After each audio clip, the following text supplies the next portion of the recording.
Mission Control Houston, loss of signal at Guam. 7 minutes across the Pacific to Hawaii. Reacquisition on orbit 21. Dick Truly commenting on some hydraulic circulation pump activities aboard the spacecraft, where the pressure in that circ pump 1 had dropped down below specs. He had it on for a while and got the pressure up, holding steady at 2280 psi.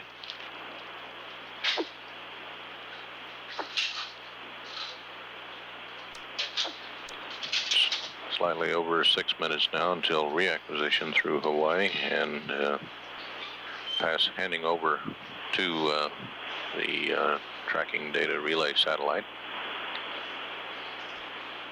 This is Mission Control at 1 day, 6 hours, 6 minutes.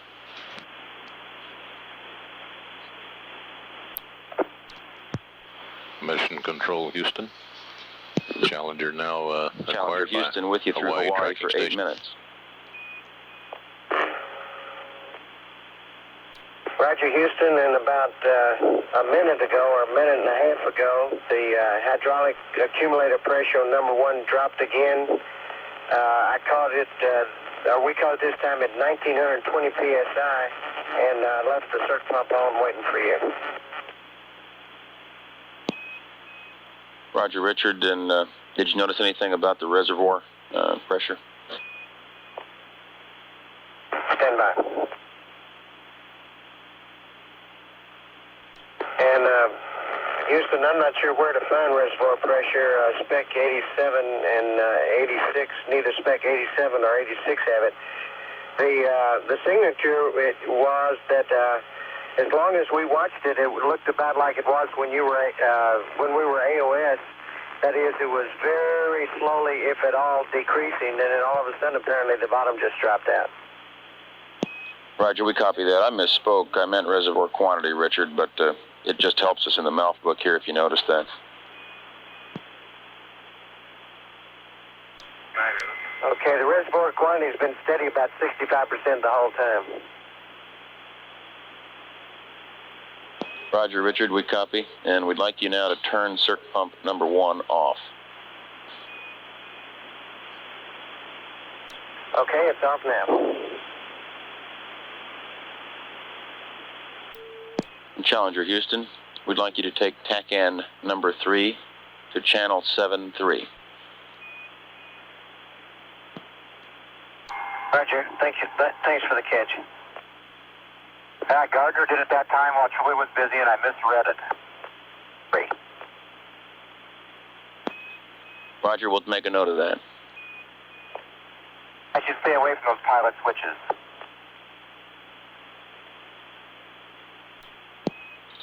Challenger, Houston.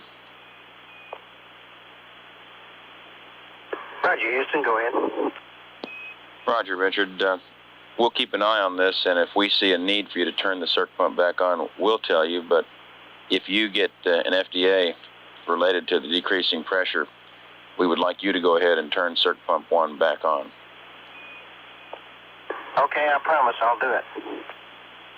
The only thing that concerns me about it, Fish, is that both times, by the time we got the tone, the pressure had already plummeted, and if one of us had been down below or didn't hear it or something, I have no idea how low it would go. Roger, we copy that, Richard. We're 45 seconds LOS, and we hope to have a TDRS handover shortly afterward. Okie doke, but we'll keep a close eye. Roger. Mission Control Houston. Handover in progress from the Hawaii ground station S-band to S-band on the TDRS satellite. However, even prior to Hawaii LOS, we had a good solid lockup on KU band television, which is continuing at this time from payload bay cameras aboard Challenger.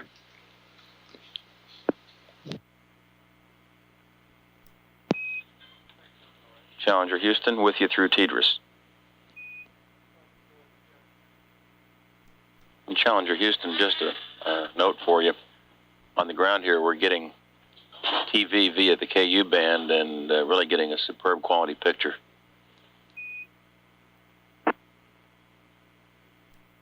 Challenger Houston, how copy?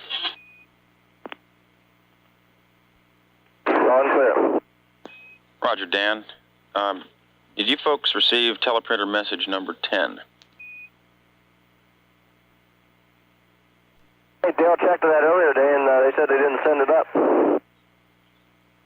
It was just sent in Hawaii. You might want to check now.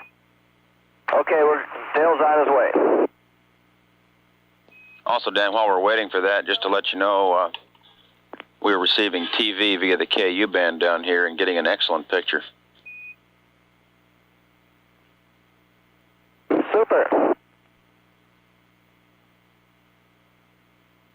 And Houston CDR affirmative, we do have message 10. Roger, Richard, and just a note on that, we'll have to get back with you on a real MET for that. It may be as early as a rev earlier, but there may be some modification of that time. Roger, understand. And Challenger Houston, we may have to move the alignment schedule for that time a rev earlier, but not moving message 10 a rev earlier. Roger, understand.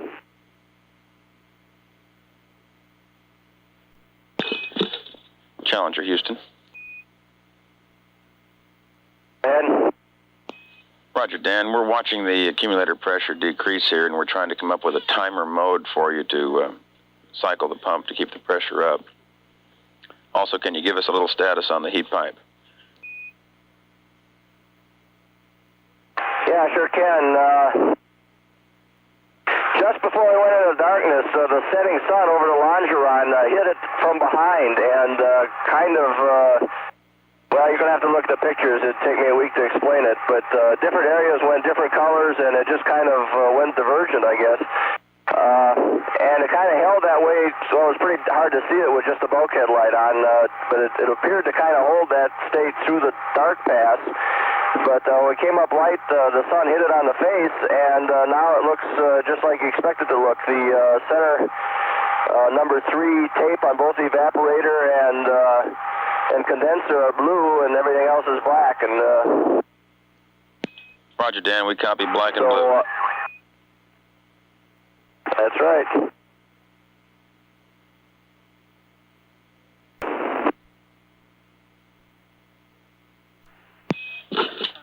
Challenger Houston, with you through Botswana for 7 minutes. Roger, Houston, loud and clear. How many? You're loud and clear, Richard. Truck in line. Roger, that's good news. Houston, MS1. Go ahead, MS1. Hey, Fish, the change out sample time for sample number 5 is 1 day, 6 hours, 52 minutes. Roger, 1 day, 6 hours, 52 minutes, Dale. That. And Challenger Houston, we'd like you to give us a spec 86 accumulator 1 pressure, please. Stand by.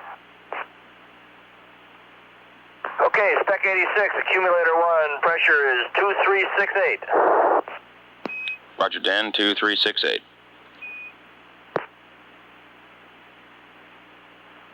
And Fish, we've tidied up down here in the middeck, and the camera, TV camera is mounted, and we're all set for that.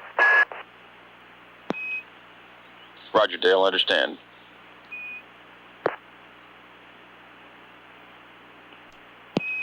Challenger Houston for Dan. Go ahead. Roger, Dan. The heat pipe is at a peak in its cycle right now, and we'd like you to tell us when you look out there, if you see anything other than black on the heat pipe. Roger, the center number 3 is blue on the evaporator, number 3 is blue on the condenser, and 4 and 5 on the condenser have a couple other extraneous colors on them.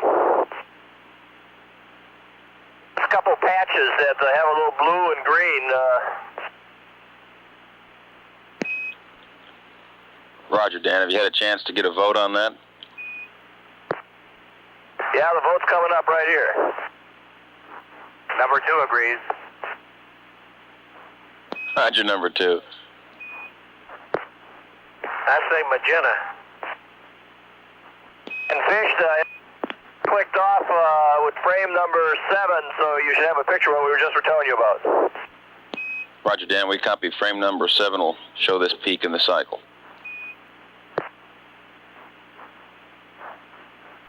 Fish, it looks like the right end of the condenser is where we have the extraneous colors and also the vertical bars there. Only number 2 is blue on the right end, whereas the other vertical bars, number 3 is blue.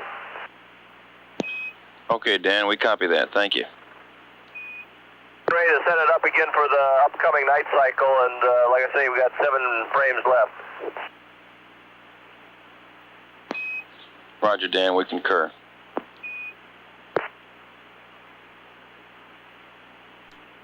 Challenger Houston, we're about 30 seconds from a short LOS. We'll see you in about a minute and a half at Indian Ocean. See you there.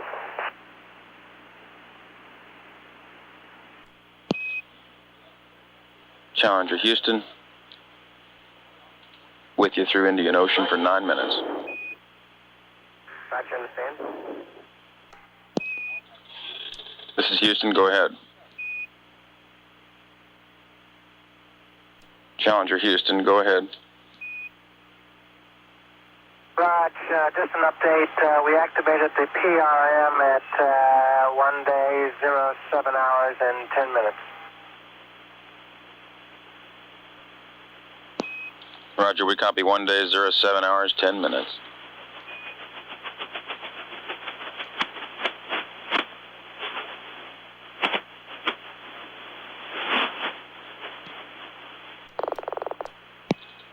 Challenger Houston, we're 45 seconds LOS. Just like to confirm with you that you received message 12. Roger, message 12 is a weather message. Roger, Richard. We'll see you at Guam in 7+37.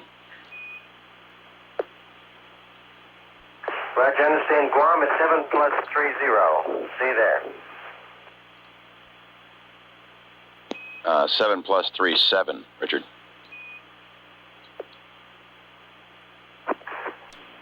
Mission Control Houston. Loss of signal through the Indian Ocean Station. Guam in 17 minutes. The systems people here in Mission Control are still trying to sort out what causes the accumulator pressure in the hydraulic system 1 to suddenly drop down below the red line limits. At one time truly reported that the pressure was down to 1700 psi roughly. He turned the pump back on, and the systems engineers here are trying to figure out a timeline by which the crew could cycle the circ pump at some interval to keep the pressure up to the nominal 2300 or somewhere in that range psi. However, as mentioned earlier by different flight directors in their briefings, that particular system is not critical to the mission.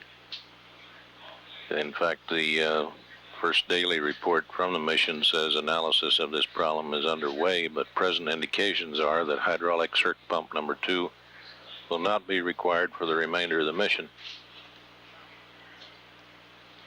Still, it's one of the things that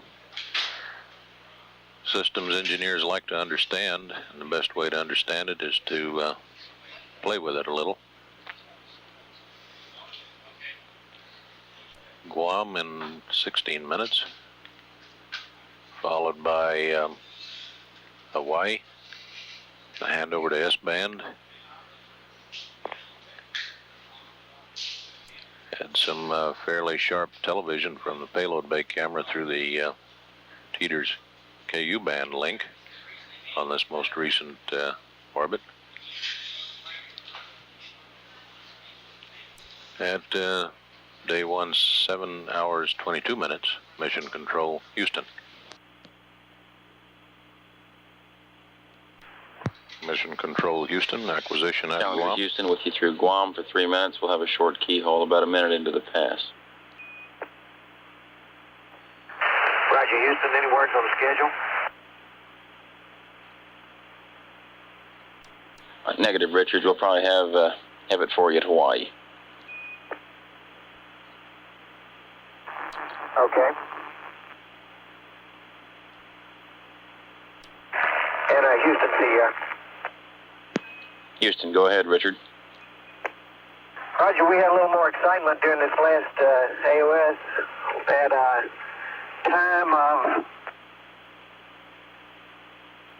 a time of about 7:25, we got a fire klaxon and or siren, and hustled up and had a AV Bay 1, a single AV Bay 1 light. When we looked at System Summary 1, it turned out that sensor Bravo on AV Bay 1 was very high, and when Dan saw it, it was decreasing rapidly. We reset the sensor, did a circuit test.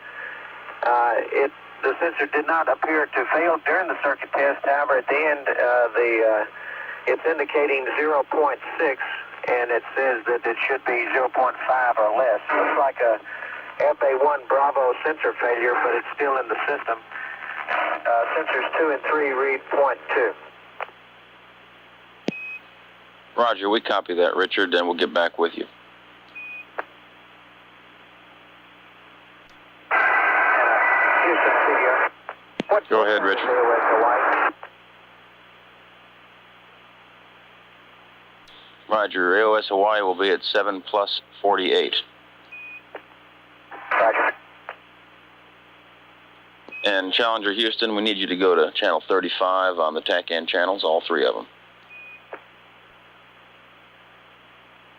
And Challenger Houston, we're 30 seconds LOS. We'll see you at Hawaii in 8 minutes. Roger, Houston, and if there's a chance of TV at Hawaii, I'm going to terminate the TACAN test. Richard, there'll be no TV at this Hawaii pass, so you can go ahead and press. Thank you. Mission Control, Houston, LOS at Guam.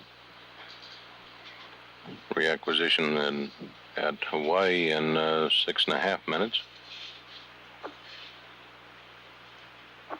The flight crew, namely Dick Truly, reported they had an indication of a heat sensor or fire detection sensor in AF Bay. Investigating it, they found that that sensor number 1 seemed to be high, while the other 2 redundant sensors had the normal readings. They reset and did a circuitry test, and it's a puzzlement to both the crew and the people here on the ground why that should happen. And the supposition is that that particular sensor has failed in the high mode. However, further studies of this glitch hopefully will shake out the reasons for that indication on board. Challenger now in the early quadrant of orbit number 22.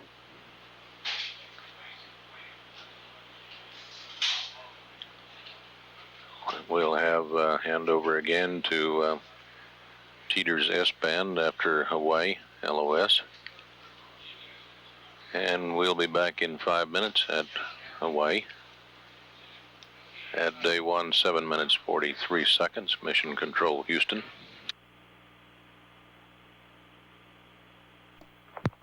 Mission Control, Houston. Acquisition in about 30 seconds or less through Hawaii.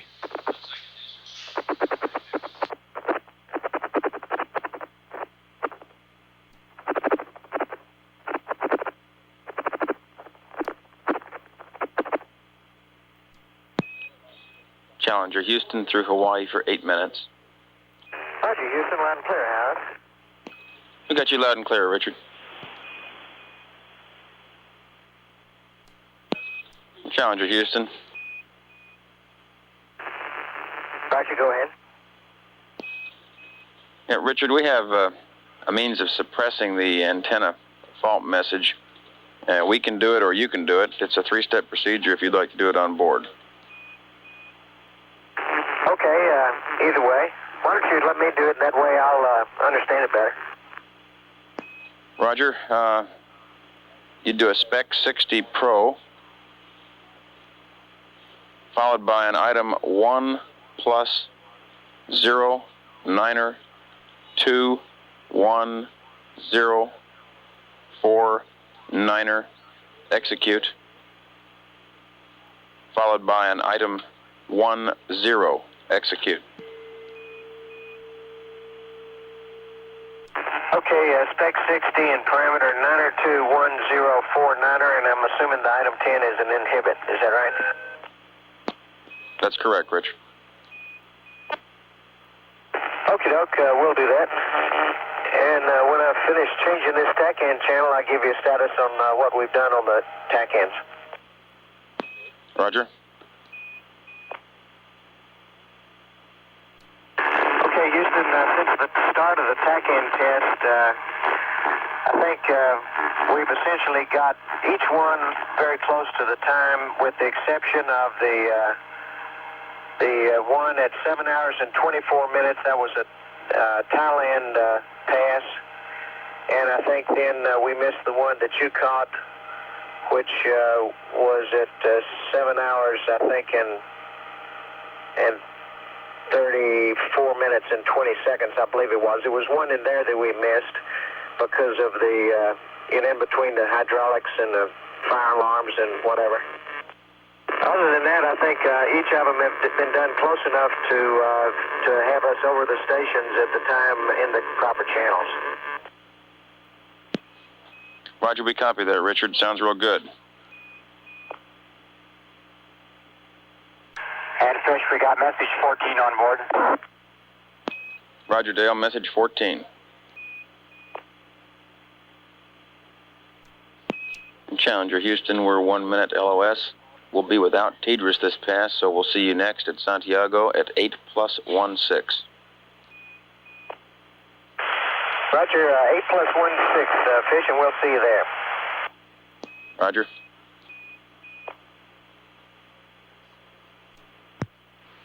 Mission Control, Houston. Loss of signal at Hawaii. We had hoped to have another lockup with the S-band side of the teeter satellite. However, it appears that the prime ground computer at White Sands has gone belly up momentarily. So while that's being sorted out, we have an LOS here between Hawaii and Santiago, lasting 19 minutes. At day 1, 7 hours 57 minutes. Mission Control, Houston.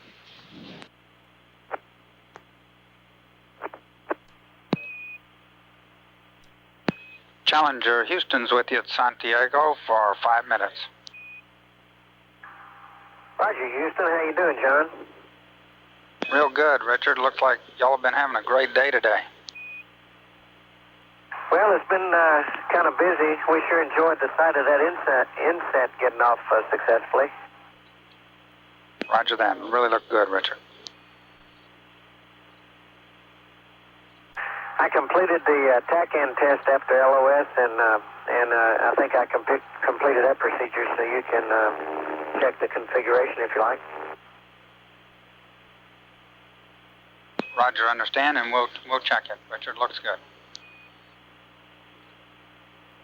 And Houston Challenger, after 1 day, 8 hours, and 5 minutes, the incubator is complete. Roger, understand, Dan, good show. And Houston, also the heat pipe was terminated at 1 day, 7 hours, and 45 minutes. So we got 2 hours and 30 minutes, including 2 night passes on it. Roger, Dan, and that's really great news to the payload folks. And Challenger, Houston, when you have a moment, I have a flight note for you. Roger, go ahead. Roger, Richard, because of tonight's tail sun attitude, we would like to leave the freon flow prop valves in the payload heat exchanger to aid in the cabin temperature control. Therefore, this evening, when you get to the CFIS closure, we would like you to delete the FES deactivation. Okay, I understand. Delete the FES deactivation after the CFIS is complete tonight. But did you say something about the cabin manual control? I didn't hear that. Negative, just, no, that's why we're doing it, Richard. Because we're going to the tail sun, we'd like to leave the freon flow prop valves and payload heat exchanger, which they are in. Roger, understand. We'll delete the FES deactivation after the CFIS is complete. Roger that. Good readback. Challenger, Houston, we're going to be going LOS Santiago. See you at Botswana at 8+38. Challenger, Houston's with you at Botswana for 1 minute. Roger, Houston. The IMU line is complete, and I'll give you the data when we have a longer pass. And the way I read your message, you'd like me to remain in the IMU line attitude until we go to the tail sun attitude. Is that correct, rather than going back to CLB? Stay in this attitude through the conference, Richard. That's correct. Roger, understand. And Challenger, we're going to be going LOS here in 30 seconds. We'll see you at Indian Ocean at 8+46. Okay, John, we'll see you at Indian Ocean Station. And John, before you go over the hill, change out sample on sample 6 began at 1 day, 8 hours, 36 minutes. Roger, copy.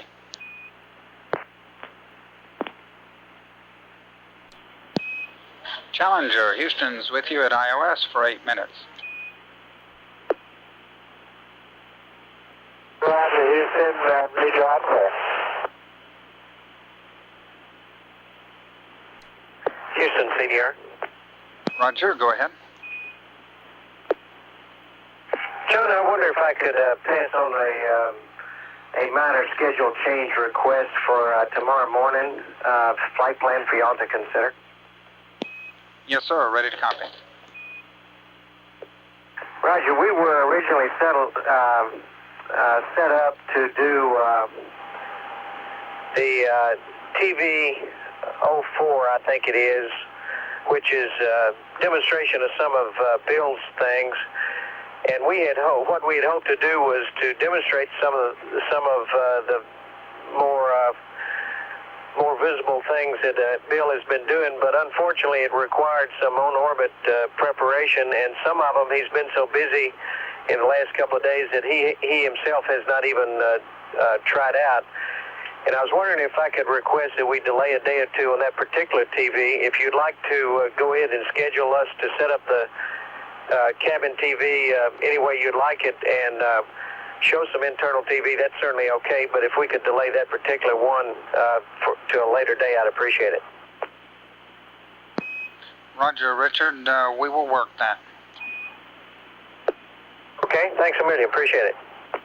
Yes, sir.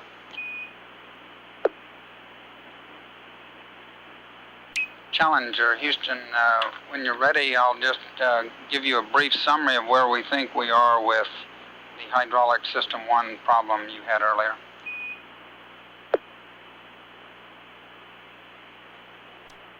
Okay, Houston, just a second. Let me grab a piece of paper and I'll be ready. Okay, standing by.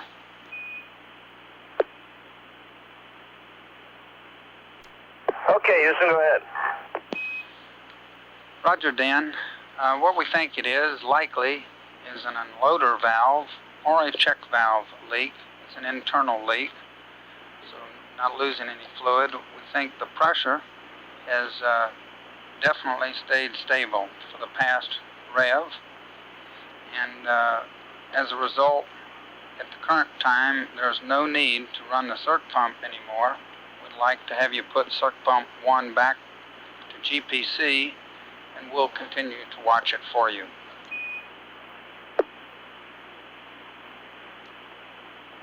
Okay, circ pump number 1's in GPC. Roger that. And we're about a minute to LOS right now. We'd like you to put your star tracker back to the track mode, please. Roger, in work. Roger that.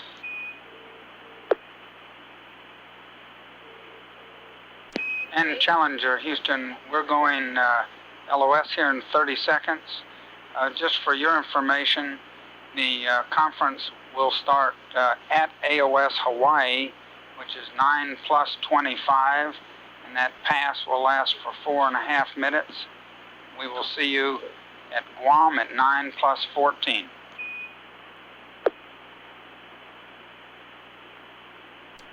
Roger, Houston, we copy that. Thank you. See you later, Dan.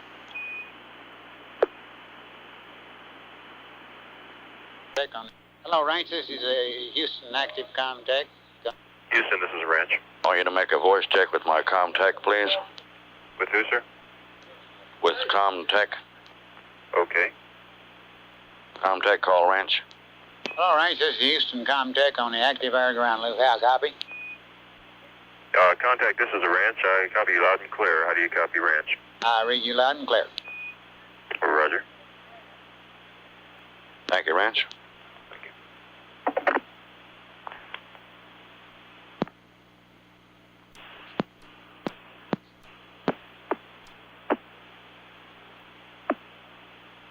Houston, Ranch. Houston? Roger, I just changed the passport here. I was just wondering if you still hear me okay? Say that again? I said I just changed a patch cord here. I was wondering if you still heard me okay? Yeah, you're okay. Okay, thank you.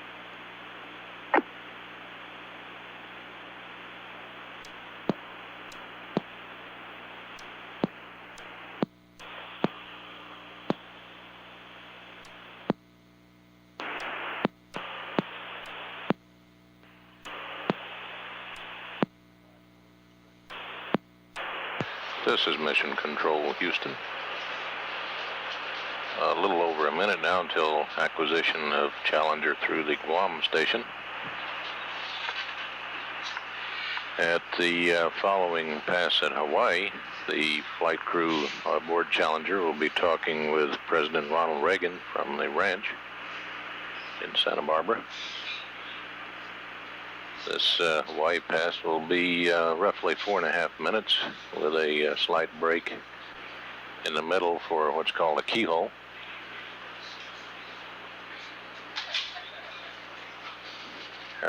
Earlier in this orbit, the Capcom passed to the crew the supposition that the hydraulic system number 1 problem was likely in an unloader valve or some other internal valve in that hydraulic system, because the valve apparently is reseated Challenger, with Houston, turning with on you the at pumps, Guam and for has 3 been minutes. pressure has been stable for one entire orbit.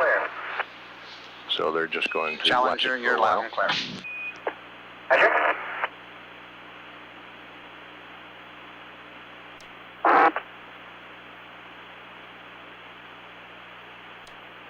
Houston. Roger, Challenger, Houston. Roger, we're in the, we've just inserted the collector for sample 6, and the flow 7 reading is 252 volts. Roger, copy that, guy. Thanks a lot. Challenger, Houston, we have a new state vector on board. Roger, John. I was watching the uplink and figured that's what y'all were doing. Thank you very much. Appreciate it. Yes, sir.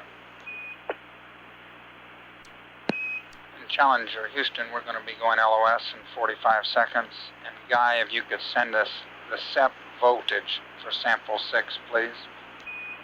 I'm sorry. That's what I read out to you, and that was 252 volts. Roger, I'm sorry, Guy. I meant sample 5. Roger, for sample 5, it's 255 volts. Roger, copy. Thank you. We're going LOS in 30 seconds. We will see you at Hawaii at 9 plus 25. Roger, Houston, see you at 9 plus 25.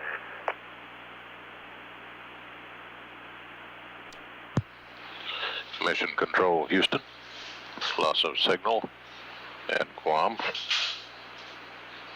7 minutes away from reacquisition at Hawaii, through which the flight crew will have a brief conversation of some 4 minutes with President Reagan,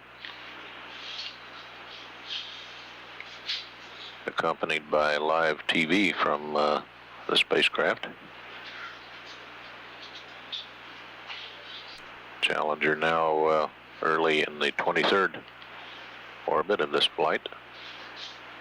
Guy Bluford reported over Guam that he had completed the continuous flow electrophoresis system sample number 6. Hawaii, contact Houston, contact Air Ground 1. Hawaii, contact Houston, contact Air Ground 1. How copy? Hawaii contact, copies you loud and clear. Roger, stand by for a California range. Roger. Ranch, Houston. Houston, Ranch. Call Hawaii contact, please. Roger. Hawaii contact, Ranch. Hawaii contact, copies you loud and clear. Hawaii contact, this is Ranch. I have you loud and clear. Okay, Hawaii contact, remain in this configuration for your upcoming pass. Roger.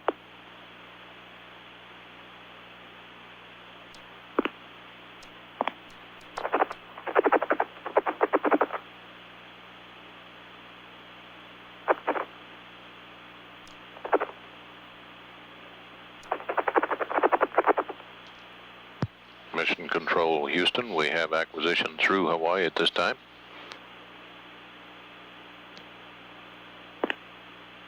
Houston, Ranch. Challenger, Houston's with you at Hawaii. The President is on the line. Roger, Houston.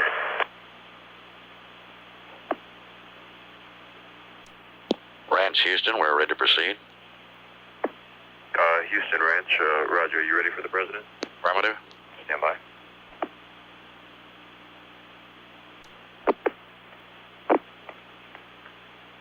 This is the Ranch. The President is on the line. Commander Truly? Yes, sir, Mr. President. Well, you know, I can't help but ask, since I'm sitting in California, just about where in the world are you now? We're over Hawaii, sir. Over Hawaii. And coming this Sir, way. yes, sir, coming your way at about 160 miles up. In about 20 minutes. You should be here. Well, listen, congratulations on a successful and a spectacular night launch. Every one of these launches of the shuttle is a spectacular and a noteworthy event, but this one has certainly its share of firsts. I know it was touch and go with the weather, but you were launched right on schedule, and I think about 250 million Americans breathed a great sigh of relief. But you've got a lot of firsts there, and Guy, congratulations. You, I think, are paving the way for many others, and you're making it plain that we are in an era of brotherhood here in our land, and you will serve as a role model for so many others and be so inspirational that I can't help but express my gratitude to you. And then Bill, at 54, is the oldest astronaut to ever fly in space. You have a especially warm place in my heart. And it makes me think that maybe someday I might be able to go along. I know this has been a busy day with the successful deployment early this morning of the Indian national satellite, which I understand will bring a broad range of communication and weather resources to the people of India and serves as a good example of international cooperation in space. But on behalf of all our people, I want to thank you all for your courage, your commitment to space research. You've set a fine example for all our young people who represent our hope for the future. Now, I know that this call came, I caught you on your way to your bunks for some well-deserved sleep, so I'd better cut this short, and I just wanted to let you know that we're all looking forward to another successful mission and to your safe landing here in California on Labor Day. God bless all of you. Mr. President, thank you so much. We appreciate your taking the time to call us, and we're very pleased and proud to be here, and thank you for calling us very much. Well, it's my pleasure, and I know I'm speaking on behalf of all your fellow countrymen when I say good flying and a happy landing on Labor Day here in the USA. Again, God bless you. Carry on. Thank you, Mr. President.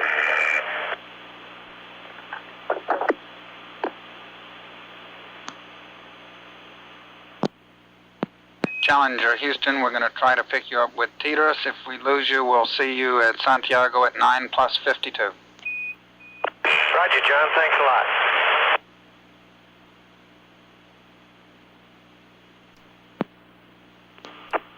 Challenger Houston, you guys really are neat housekeepers. Put it back the way it was. We saw you standing on it all. John, are you still going to try TVs, KUs?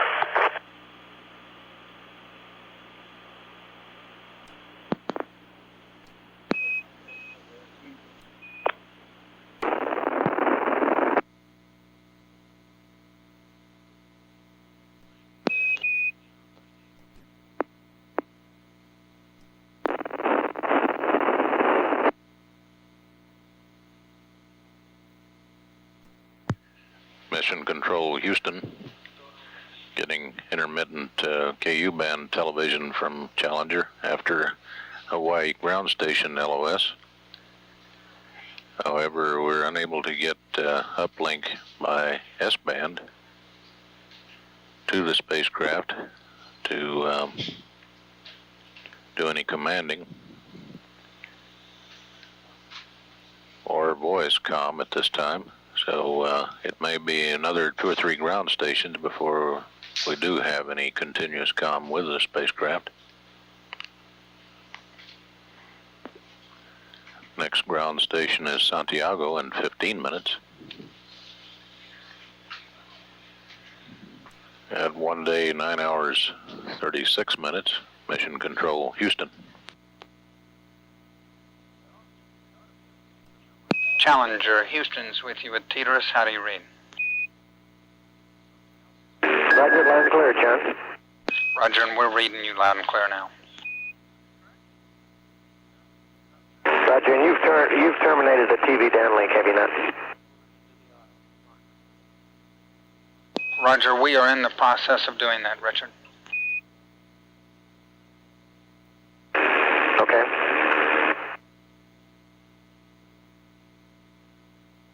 Hey, Dan, I'm going to do an audiometry with Bill.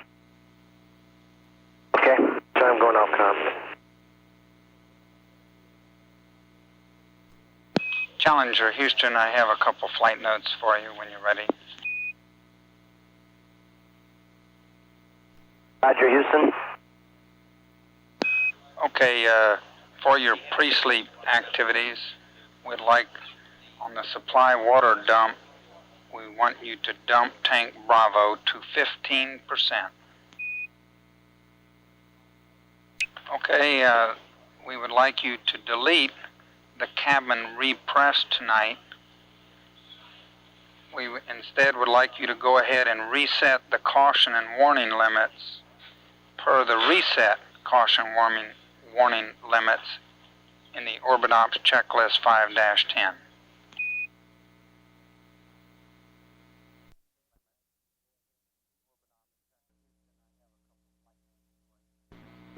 Challenger, Houston, I have a couple flight notes for you when you're ready. Roger, Houston.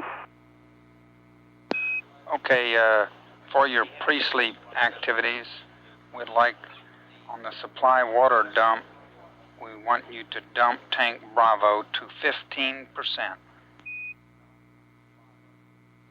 Okay, we would like you to delete the cabin repress tonight. We instead would like you to go ahead and reset the caution and warning limits per the reset caution warning limits in the Orbitops checklist 5-10.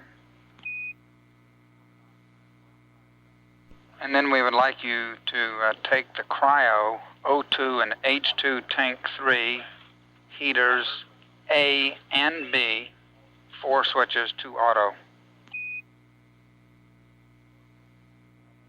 Roger, good read back, Dan. And in answer to the crew concern about having, if you want to pass this on to Richard too, Dan, having interrupted the Z translation at ET-SEPT, you did not do that. All events occurred nominally. And the data show that you moded to CSS 15 seconds after 104 transition. Okay, thank you. And a final note for you, the CFIS team and the sample PIs haven't had much to do on the console throughout the flight because they think that y'all have been doing such a super job, and they'd like to pass along to you thanks for the great job you have been doing, which has allowed them a lot of free time.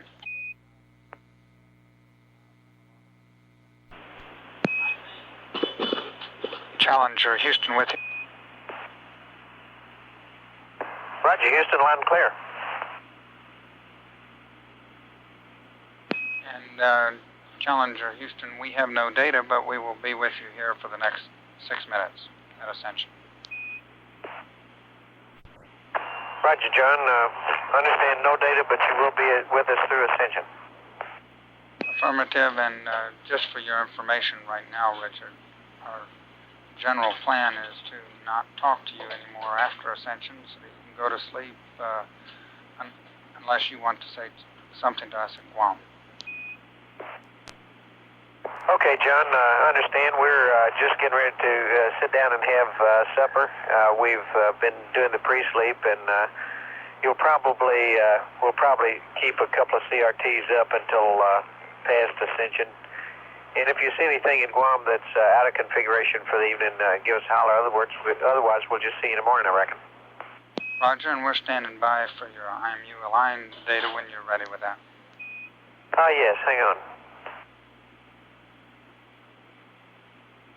Okay, it was stars 5-1 and 2-0, angle difference 92.4, angle error 0.01.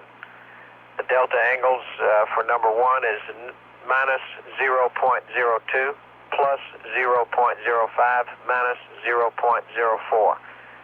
Number 2, minus 0.11, plus 0.01, minus 0.02. For number 3, minus 0.01, minus 0.23, plus 0.10, and the time was 1 day, 8 hours, 35 minutes, and 27 seconds. Roger, we copy, Richard. And John, Tom here, but we're going to close out the deepest in about 10 minutes. Everything went nominal. Roger, we copy that, and if you could give us the accumulator pressure you're currently reading on System 1 on Spec 86, please. Roger, stand by.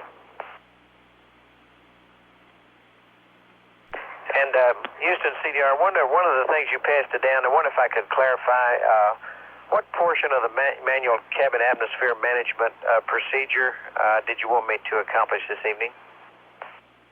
Roger, Richard, in the orbit pocket on page 5-10, at the bottom of that little box that has the reset caution and warning limits.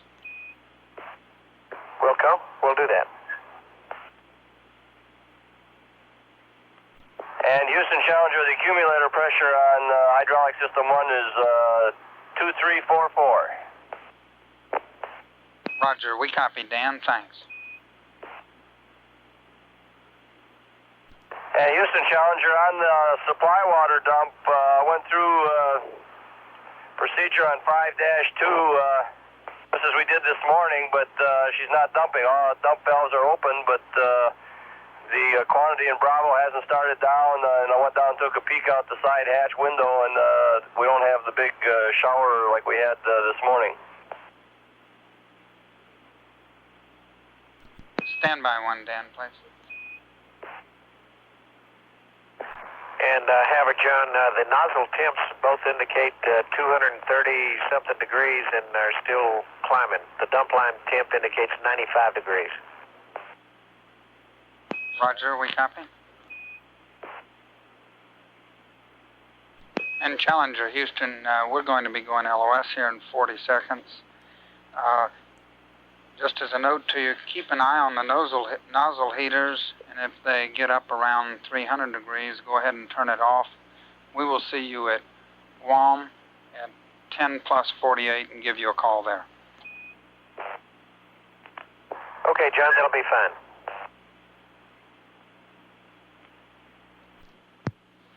Mission Control, Houston. Challenger ending orbit 23 as it crosses the equator in a few minutes. 30 minutes away from Guam, which will be likely the last voice contact between the crew and Mission Control prior to their sleep period, which according to the timeline starts at 11 hours into day 2. The hydraulic system 1 accumulator pressure on board reading is 2344 psi, which appears to be stable.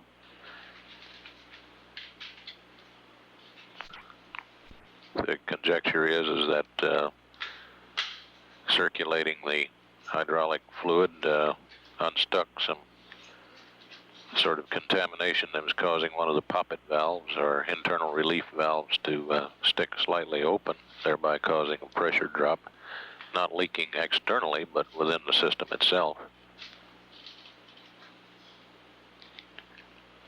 Returning in 30 minutes at Guam. This is Mission Control, Houston, 1 day, 10 hours, 19 minutes elapsed time.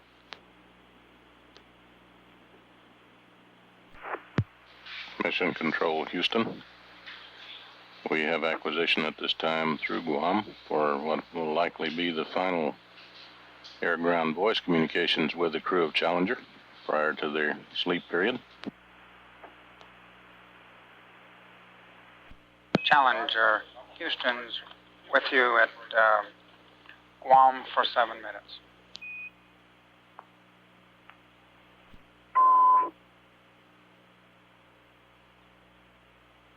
Roger, Houston, it's a round. Roger, Challenger, Houston's with you at Guam for 6 minutes. Roger, Houston, and we terminated that supply water dump. Temperature's got up to 300 and nothing has started to dump yet. Roger, we copy, Dan. And then we went down and had supper, so we haven't done any more about it. Roger that. We're working on something for you, Dan. Challenger, Houston, your state vector is go for the next PLS on Rev 33. And I have a question for Dr. Bill when he is ready to copy. Okay, just a second. Okay, Houston, he's listening. Go ahead. Roger, for Dr. Bill, what are the MET times for us to dump and collect data during the night?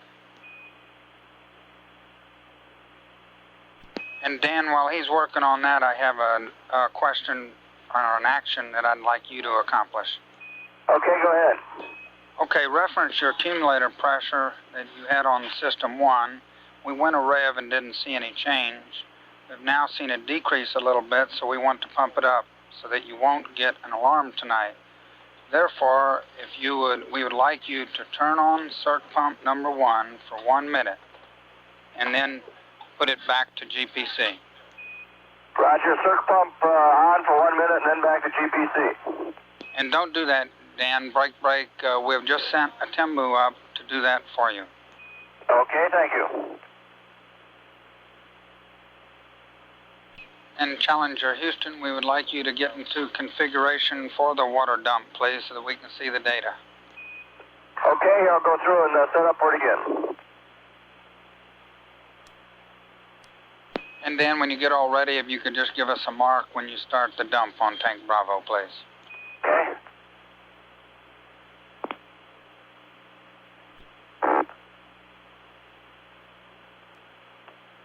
And Challenger Houston, we show that we need to get you into another attitude. You're in the tail sun, but your roll phasing is out of phase. And therefore, we would like you to change your roll attitude to plus 9.6 and initiate rotation at 1 day, 11 hours, 0 minutes.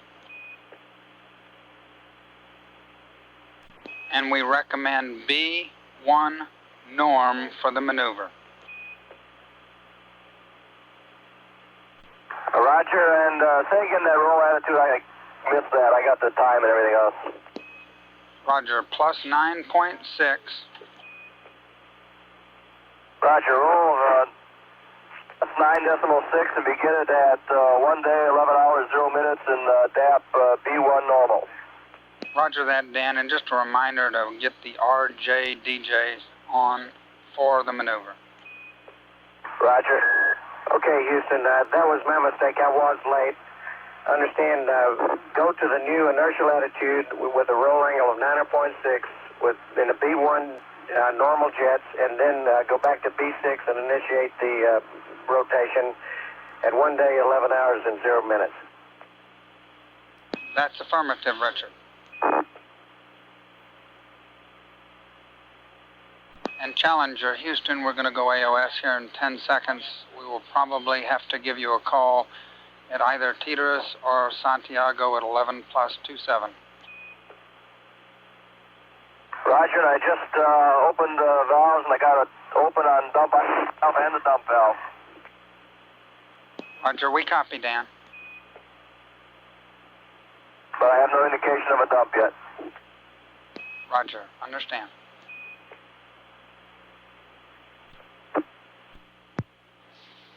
Mission Control Houston. Loss of signal at Guam. Some final tidying up of the sleep configuration for the spacecraft, primarily putting the hydraulic circ pump number 1 on the general purpose computer management overnight to keep that system pressurized so that it does not set off alarms that will wake the crew. One more pass upcoming in which the Capcoms will converse with the crew. Santiago in 29 minutes. Challenger nearing the end of orbit 23. As it crosses the equator, a new orbit count starts. At 1 day, 10 hours, 38 minutes. This is Mission Control Houston.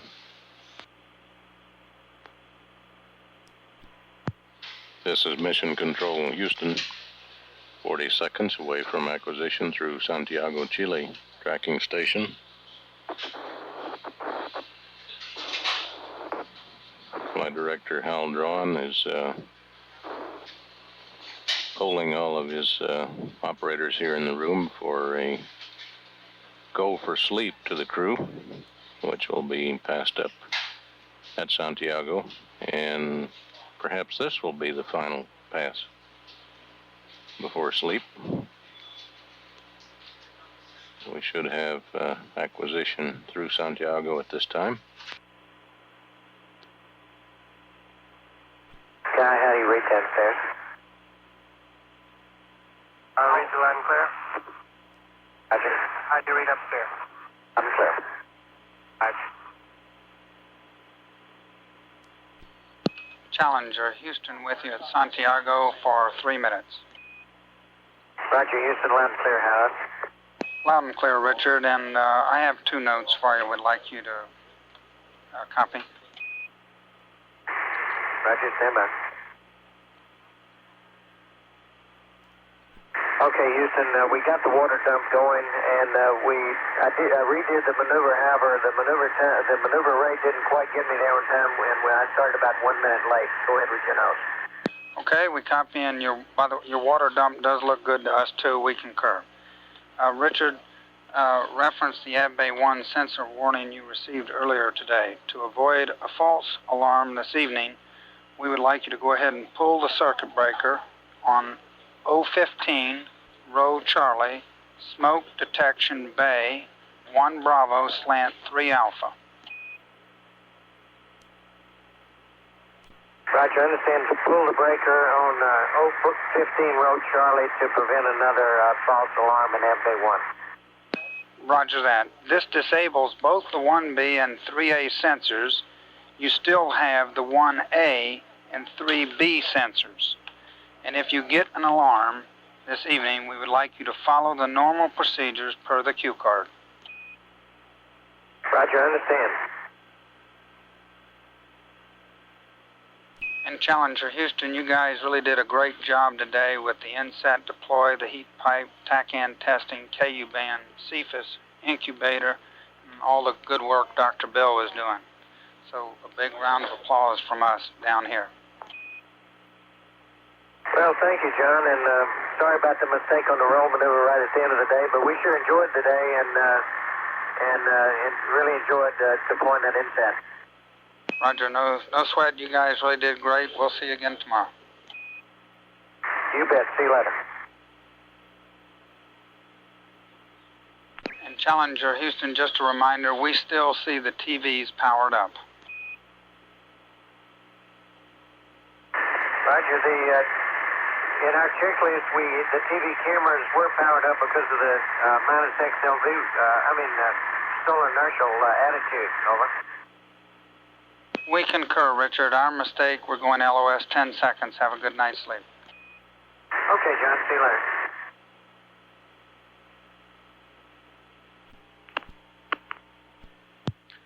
Mission Control, Houston. No communication with a spacecraft on that last pass over Ascension. Challenger on the start of orbit number 25 now, coming up over Africa at the present time. The change of shift here in Mission Control is underway. Ongoing and offgoing flight control teams have tagged up with each other, and that's about completed.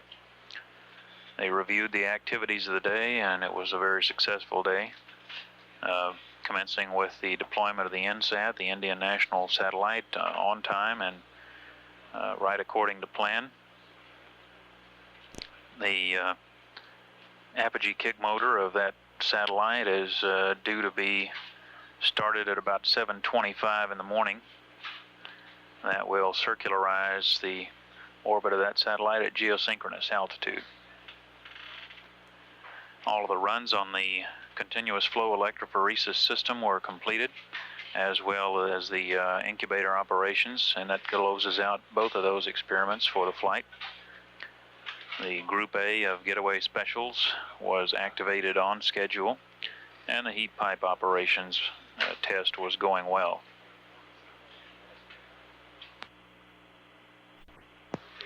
Vehicle systems continue to look good at the present time. A few minor glitches during the day, most of which cleared themselves up.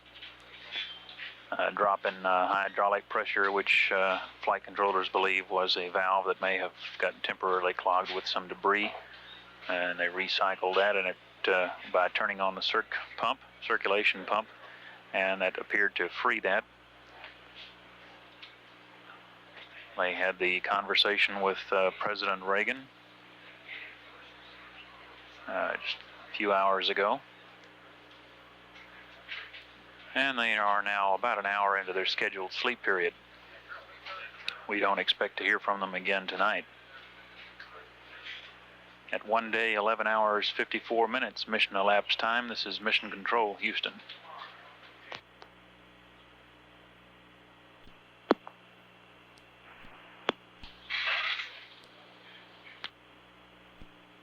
Mission Control, Houston.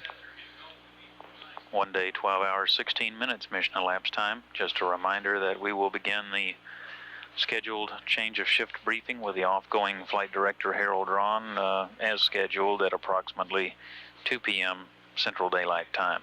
This is Mission Control.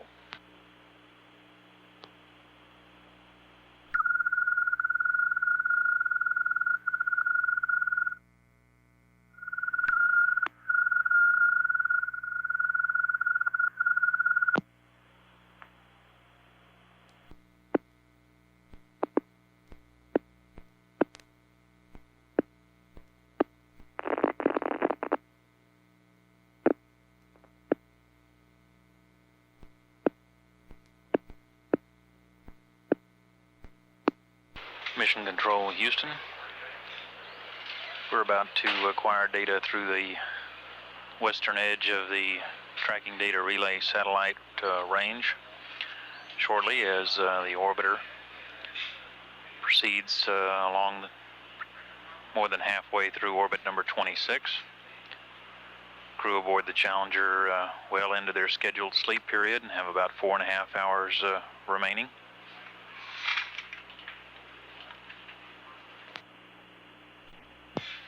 Things are quiet here in Mission Control, and the flight controllers here have been reviewing the television that came down from the spacecraft today. Spacecraft systems look good. No error messages for quite some time on the fault chart. And everything continuing to go quite well in the flight of STS-8. At 1 day, 14 hours, 18 minutes mission elapsed time, this is Mission Control, Houston.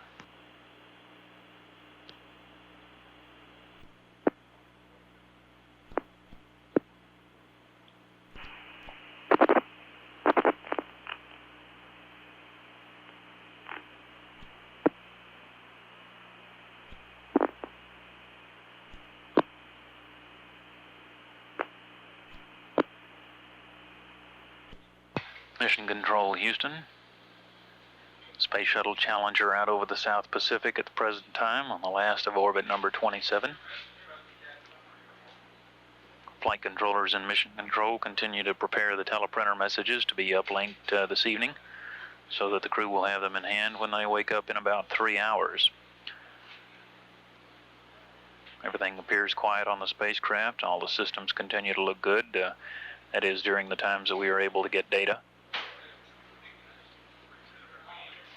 Orbiter is in an orbit of approximately 167 by 159 nautical miles, taking 1 hour, 30 minutes, and 40 seconds to circle the Earth.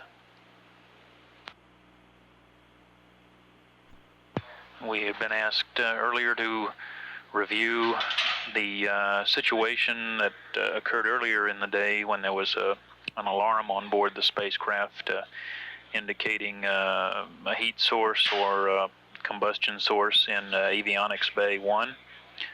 The crew did get an alarm, a klaxon type alarm that occurred sometime around 1 day 11 hours into the flight.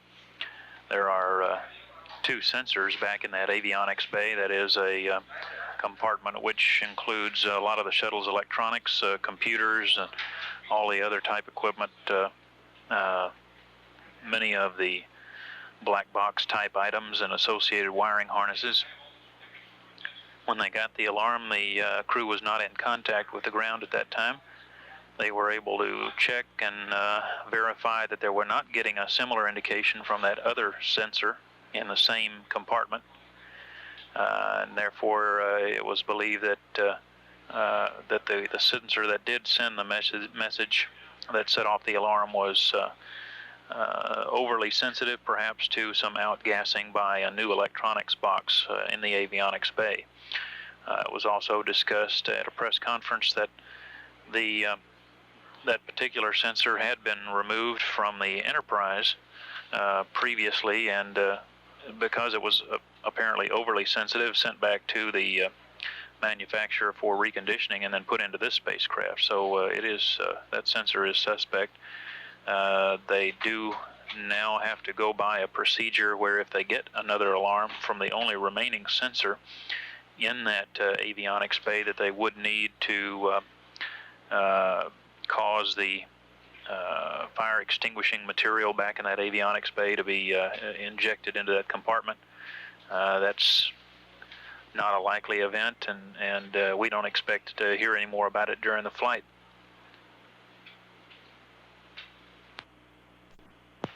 At 1 day, 16 hours, 6 minutes mission elapsed time. This is Mission Control, Houston.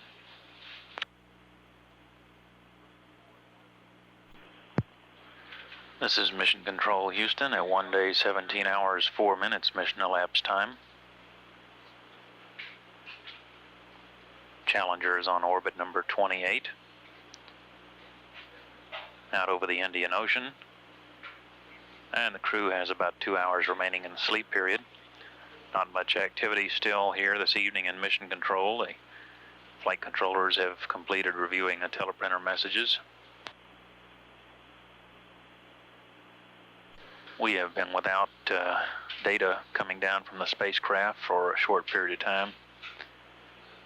The ground station, the TDRS ground station at White Sands, New Mexico, has been having some difficulties this evening with their computer programs and managing testing of the tracking data relay satellite, which we were going to use on this last pass, and we're unable to make use of that. We anticipate having that in about 25 minutes.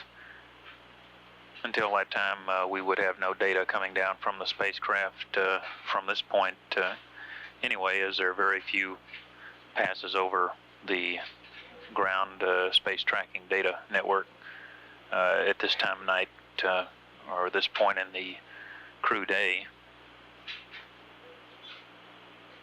As the ground track precesses westward during the day, we get to a point where there are very little opportunities to pass over a ground station and have data or voice with a spacecraft. We do expect to come within range of the TDRS system in about 25 minutes, and we should be back on getting data from that satellite at that time. This is Mission Control, Houston.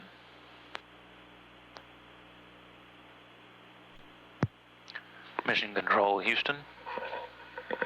1 day, 17 hours, 34 minutes mission elapsed time. Spacecraft is within range of the tracking data relay satellite. We should be able to make use of that sometime here shortly. It appears that the White Sands facility has its ground software problems under control, and they expect to be operating here momentarily. The White Sands facility is continuing to do some testing with the tracking data relay satellite using the orbiter. That type of testing does not require any crew activity. Can proceed while the crew is asleep.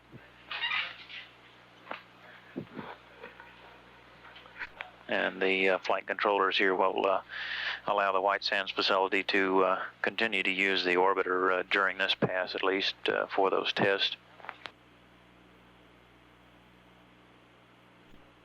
Crew still has about an hour and a half remaining in the scheduled sleep period, and we will probably hear from them over the Mila station on orbit number 30. Perhaps even over Auroral if they get up a little bit earlier than that.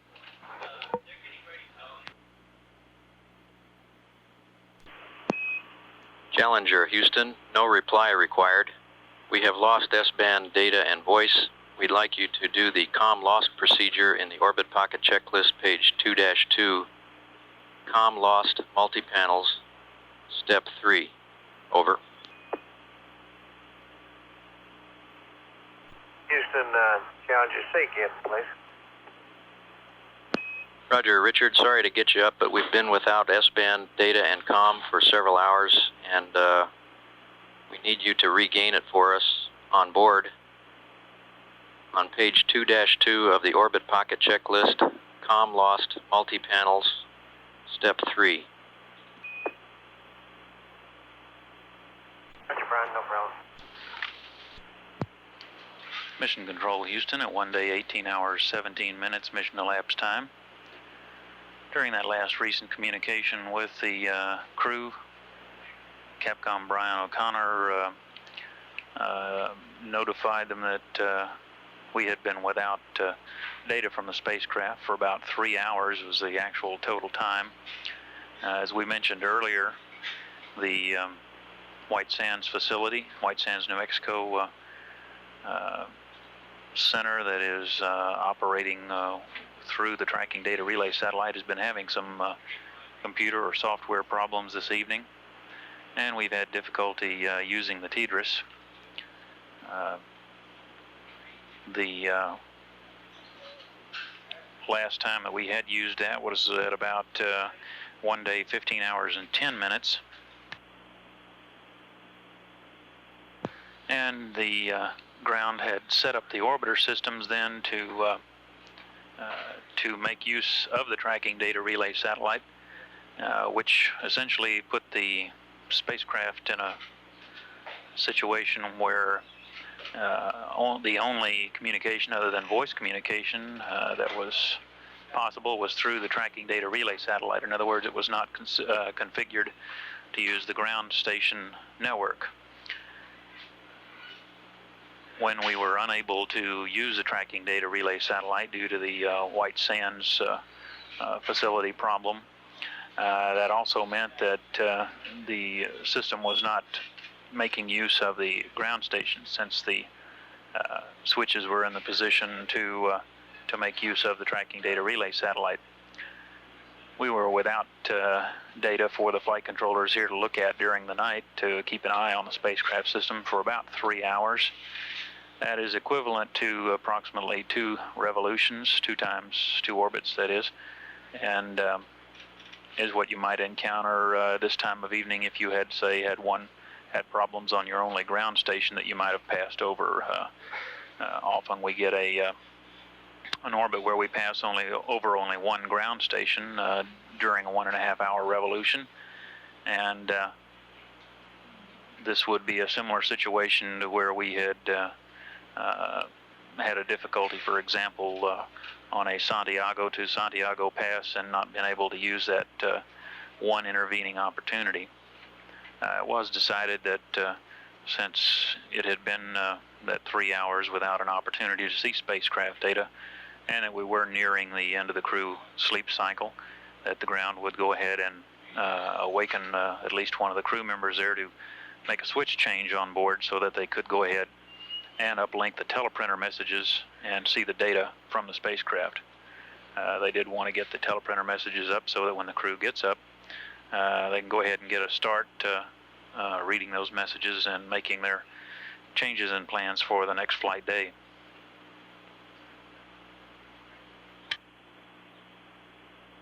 We're at 1 day, 18 hours, 20 minutes mission elapsed time. This is Mission Control, Houston.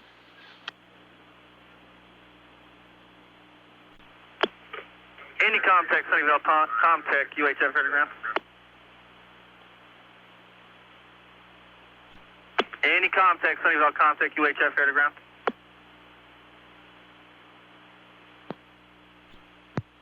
This is Mission Control, Houston, at 1 day, 18 hours, 32 minutes mission elapsed time. Just for clarification on what we talked about a little earlier, on the lack of data coming down from the spacecraft earlier this evening, and the difficulties with the ground station working with the tracking data relay satellite. There was a 3 hour approximately 3-hour period from mission elapsed time 1 day 15 hours 10 minutes to 1 day 18 hours and 4 minutes, where there was no data received from the orbiter. That was the result of a situation in which the orbiter comm system had been configured to operate with the tracking data relay satellite to allow the ground station at White Sands to conduct some testing through the TDRS with the orbiter. As it turned out, the White Sands station developed some software problems and was unable to use the TDRS with the orbiter, and that left the spacecraft, the Challenger, in a situation where the ground could not command a switch back to the use of the ground station, so that the flight controllers here in Mission Control could get data coming down from the spacecraft and continue to monitor the onboard systems as they usually do.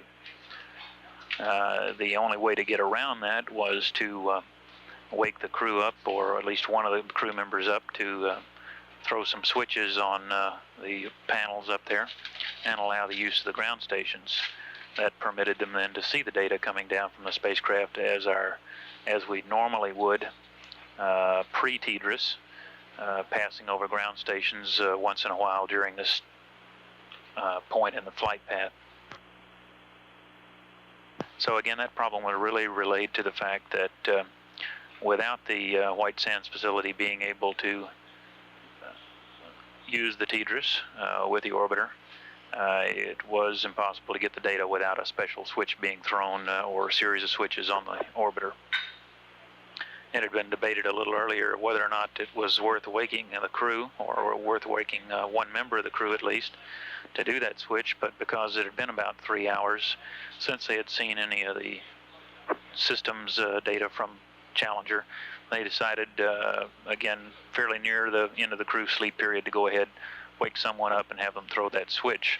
That would enable them at some point to go ahead and send up the teleprinter messages, which they were working on over the Dakar Pass recently, and have those available for the crew when they get up and stirring around, and go ahead and take a look at their spacecraft data.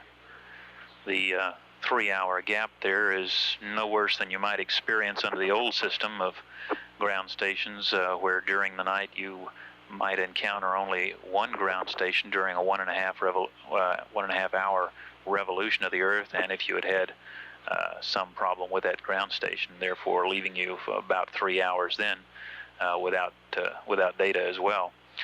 They did always have, when they were over a ground station, have the capability to communicate via UHF voice communication with the spacecraft, and that is what they use to wake someone and have them throw the switch.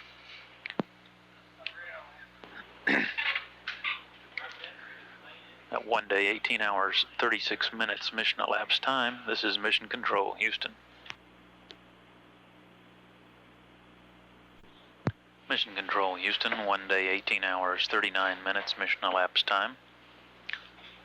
The communications people reported that the teleprinter messages that were sent up recently over the Dakar Pass did get up, and those are on board now for the crew when they decide to read them. During the Dakar Pass, the data was looked at here in Mission Control coming down from the spacecraft, and all systems on board the Challenger appear to be in good shape. And the flight director indicates that he believes the crew has probably gone back to sleep. Don't have any other indications of activity.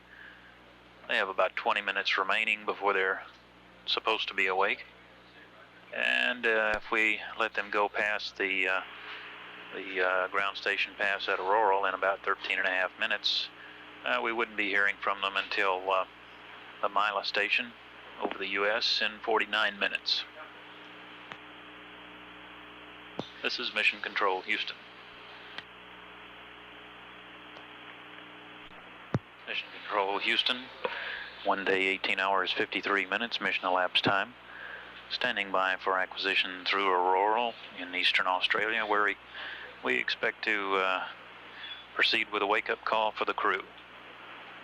This is Mission Control.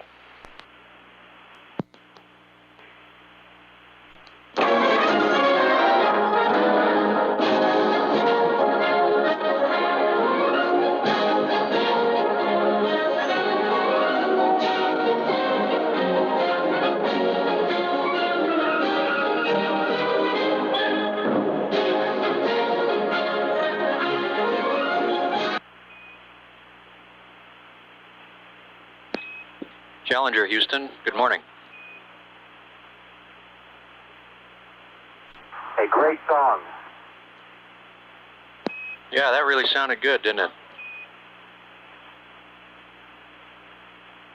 Everybody else thought it was static, but I understood it clearly. Well, Dale, that's funny. That's the same words I got down here. Okay, Dick has his paper out. Pencil, go ahead with the notes, Brian. Okay, these things apply to post-sleep activities or things fairly early in the day, and then we plan just to stand by and not talk to you much more through your post-sleep. First of all, dump supply water tank Bravo to 5%. It should take about 30 minutes.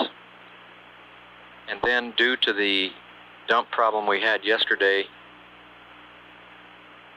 we would like you to perform the post-dump procedures, dump termination, per page 5-3, except leave the supply water dump isole valve open, talkback open.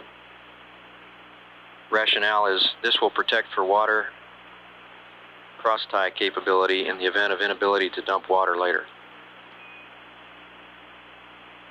Roger, Brian, understand anything else? Roger, post-sleep activity for PCS manual cabin atmosphere management per Orbit Ops checklist, page 5-10.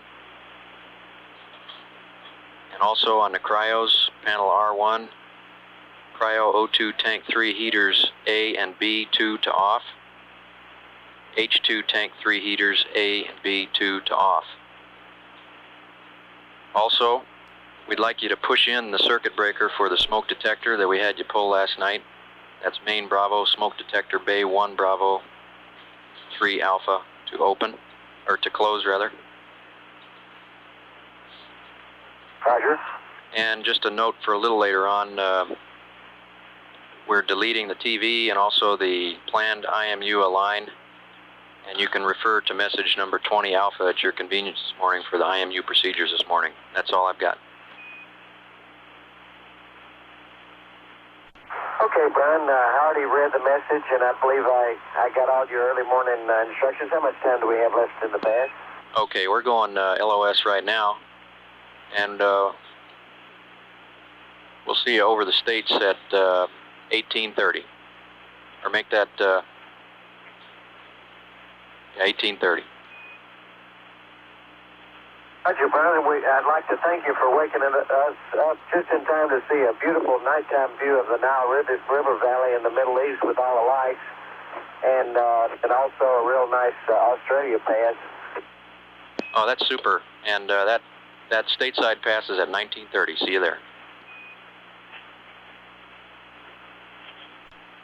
Mission Control, Houston, 1 day, 19 hours, mission elapsed time. Challenger passing out of the range of the tracking station at Aurora in eastern Australia. Mission Control played the Illinois fight song for Mission Specialist Dale Gardner. That's his alma mater. Commander Richard Truly reported that he received the teleprinter message and has been reading it. And passed his appreciation for a slightly early wake-up this morning, which enabled him to get a good view over the Middle East of the Nile River Valley and a nice pass over Australia.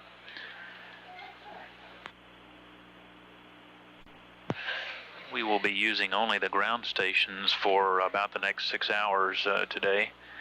The White Sands facility will be using or doing some testing with the tracking data relay satellite involving a test facility here in Houston, a ground communication test facility. That'll be going on for about the next 6 hours. So we will be communicating in our normal mode of using the ground stations.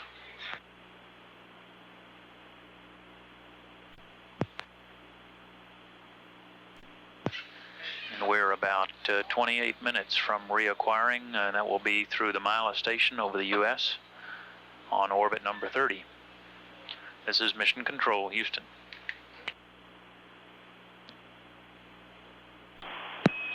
Challenger, Houston, with you over the States for 11 minutes 2 minutes into the pass, we'll have a 1-minute keyhole, and we're standing by.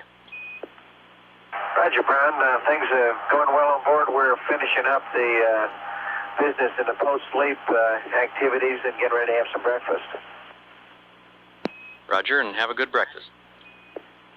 Roger, Brown, but we're ahead on board this morning, so if you have anything that you need done, whatever, don't hesitate. Okay, we'll give you a call if we can come up with something we need you to do. Okay, and just for your information, I'm communicating now in the walkie-talkie mode. We configured upstairs and downstairs the same way. And we're going to remain in this configuration for a while this morning if you're reading us loud and clear. Okay, yes, we're reading you loud and clear. And Houston, Challenger? Go ahead. Roger, we got an APU drain line temp 2 at 19 plus 16. We took a look at it. It didn't have any arrows on it, but it was reading 73 degrees. So I just let you guys take a look at that. And I did the supply water dump, and she started dumping first try like a champ this morning. Roger, we copy. And one more piece of information. When we pushed in the alarm circuit breaker, after a few seconds, we got a repeat on FA1 sensor Bravo, exactly like yesterday. Circuit test turned out exactly the same, but since then it is not triggered again, and I'm leaving the circuit breaker closed until we can talk about it. Roger. And the fuel cell purge just commenced. Roger. Challenger, Houston, Richard, we'd like you to leave the smoke detector circuit breaker in. The data shows that sensor is jumping around just a little bit. We don't see anything from the other sensor, and we'll keep an eye on them. Okay. Houston, CDR. Go ahead. Ron, I want to make sure that I stay 100% in sync with you guys on this PCS. If you want me to go back to our normal mode now of doing the manual cabin atmosphere management, that is in the morning part, and do the set C&W limits part of that procedure. Is that correct? Stand by.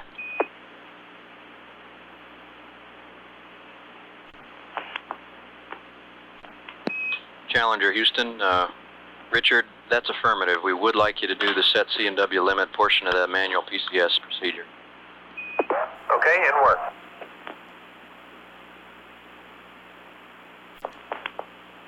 And Houston, you can ignore that SM alert on PP02 limits.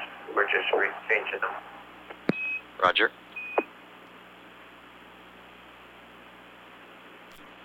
Challenger, Houston, 10 seconds to LOS.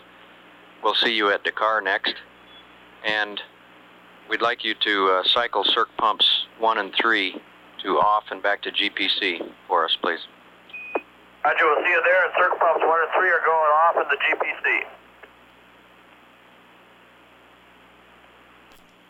Mission Control, Houston, 1 day, 19 hours, 42 minutes mission elapsed time. Challenger just passed out of range of the Bermuda tracking station on orbit number 30 and will be picking up again in about 3 minutes over the Dakar station. Crew just now getting into their activities, the typical early morning housekeeping activities like inertial measurement unit alignments, water dumps, fuel cell purges, that sort of thing.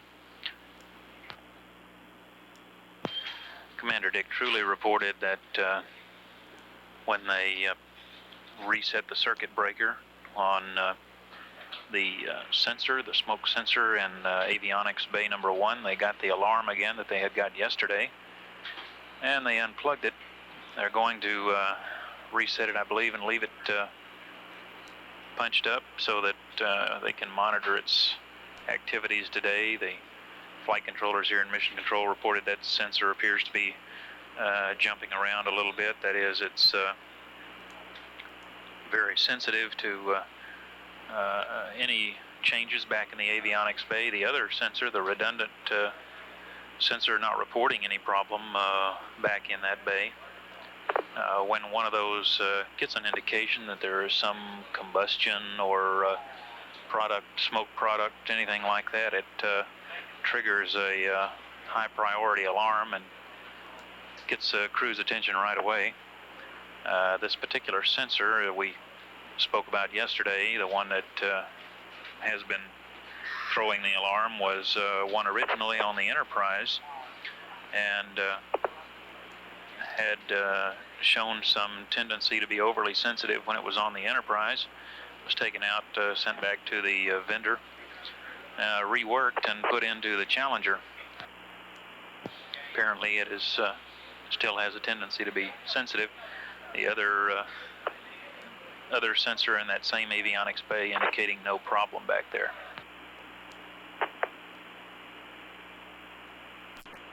Crew said they're a little bit ahead on their preparations this morning, getting a good start on the day. They got up just a little bit earlier today. They were awakened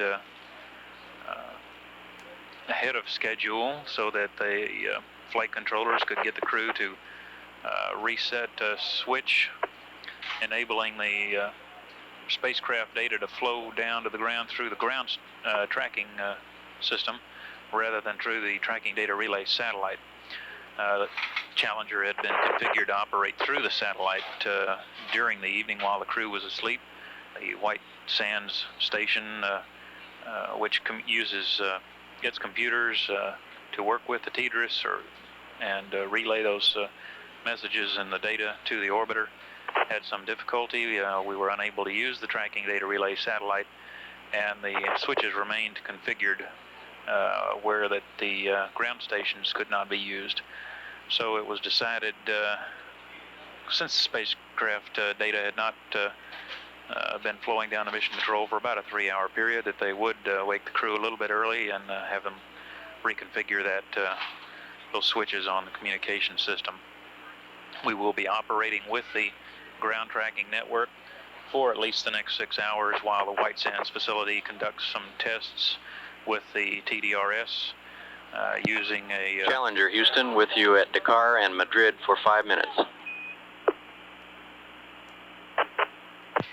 Using a laboratory here in Houston. Roger, Houston, line clear, and the System 2 14.7 cabin rag inlet is open, and we're pumping up the cabin with O2.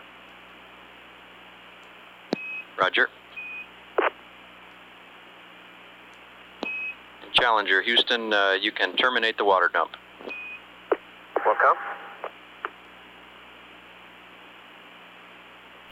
Challenger, Houston, didn't have time to tell you over the States, but we wanted you to cycle those circ pumps 1 and 3 so that we could see the data during a cycle, and that's the reason we asked you to do it at that time.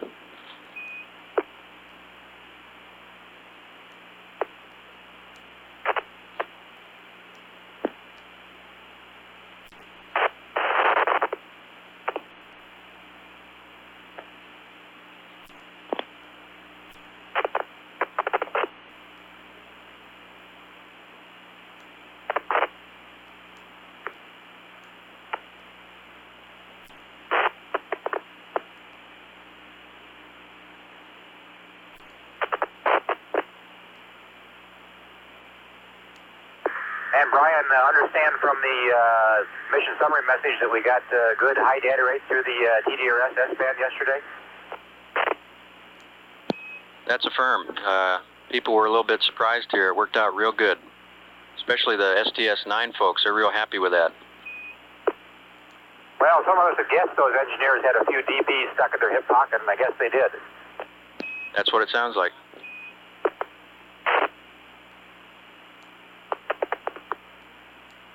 Brian, the water dump's been stopped, and the dump ISO valve, I left that open as per your notes. And did you catch that circ pump cycle before you went LOS last night, or you want to do it again? We caught that, and I just was letting you know here at Dakar why we asked you to do that. We ran out of time to give you a rationale last pass, but we did catch it.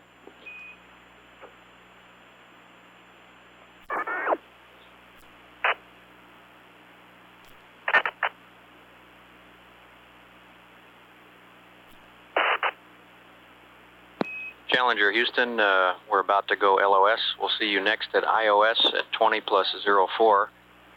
And we see the drain line temp, APU2 drain line temp that you talked about a little before, toggling on the high limit. And we're going to work an FDA change down here and get back to you later. Okay, Houston, we copy that, and we'll see you at... Roger, that'll be iOS at 2004. Roger, Houston, and the post-sleep stuff, except for eating breakfast, is complete except for the IMU line, and I'll wait on your call on that. Roger that. Houston, if you're still there, CMS-3, you can tell the data people. Challenger Houston, we're not still there anymore.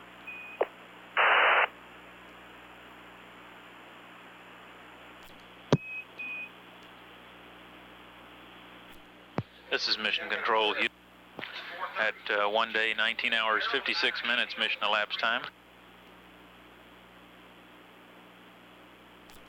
Mission Control Houston, 1 day, 19 hours, 56 minutes mission elapsed time. Passed out of range of the tracking station through the car. We'll be picking up in about 7.5 minutes over Indian Ocean Station.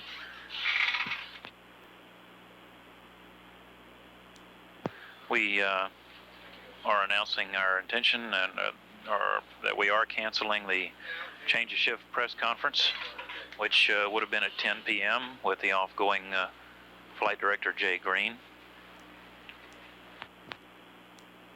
Appears to be no compelling reason to hold that press conference at this time, and we are canceling that.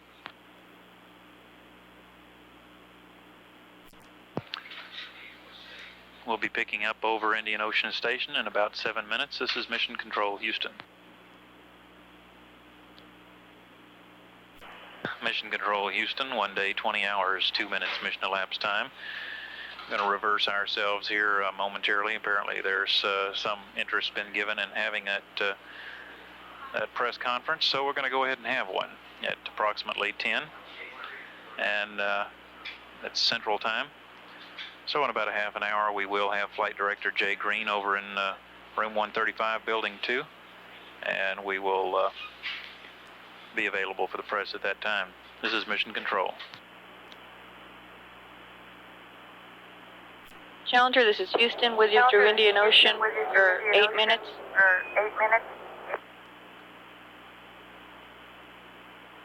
Roger, Houston, you're loud and clear.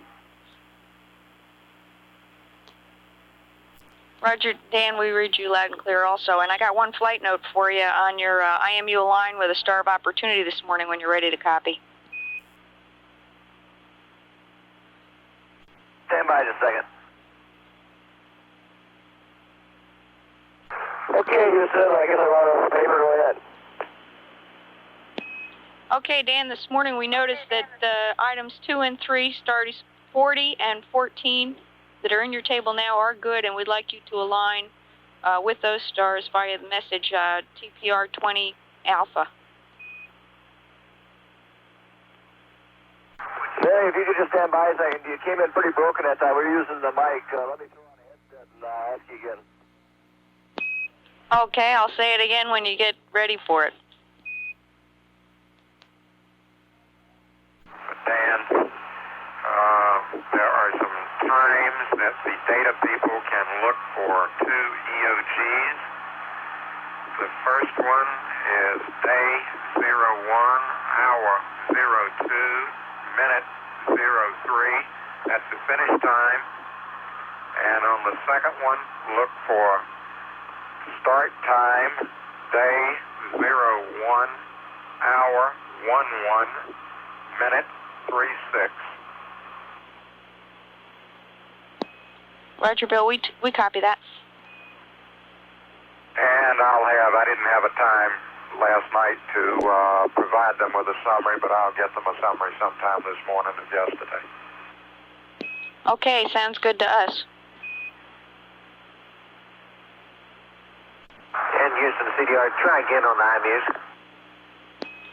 Okay, Richard, In your star table right now, you have item 2 star 40, item 3 star 14. They are good, and we'd like you to align using those 2 stars via teleprinter message 20 alpha. Roger, Mary. Cancel round clear that time. Got it. Thanks. You're welcome. Also, on panel A7, we'd like you to take your med strain gauges to on, please. Okay, the mad strain gauge is on. Thanks, Dan. That system's getting cold and we want to warm it up. Roger. And Challenger, this is Houston. We're going to reconfigure our NSPs back to System 2, and so we're switching NSPs, so we'll get a message, please disregard. Roger, we'll be watching for it. Houston, the line is in progress. Do you need the numbers?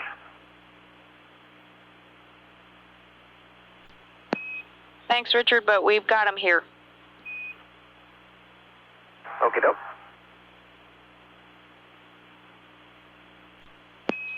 Challenger, this is Houston. We're 30 seconds LOS. Talk to you again through Yargity at 2020.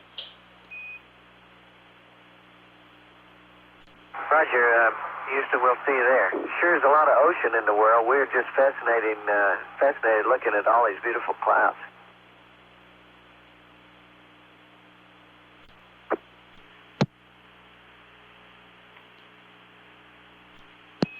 Challenger, this is Houston, with you through Yargity for about 10 minutes.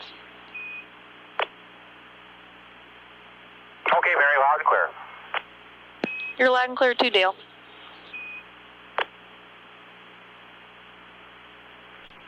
Everybody's downstairs shaving and getting cleaned up.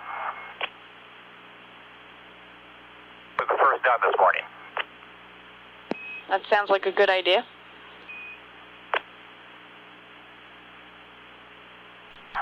Mary, have you all set up a vector yet this morning? I need to know if we need to reprogram our little computers here. We'll check on that. Just a second, Dale.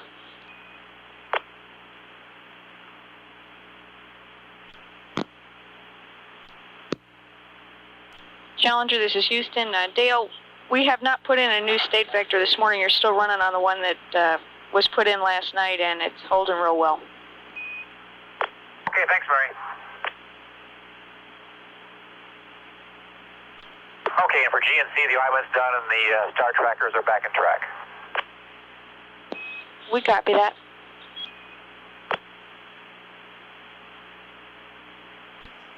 Challenger, this is Houston. We're 10 seconds from handing over Australia to Aurora. We'll lose you for about 20 seconds, and we'll pick you up for another 5 minutes. See you there.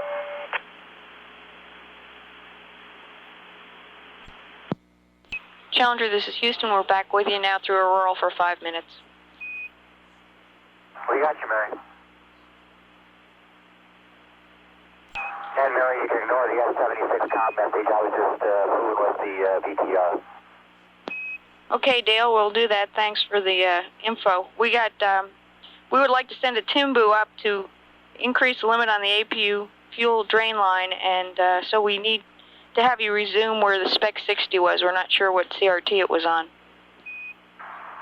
Okay, Spec 60 is now on CRT 4.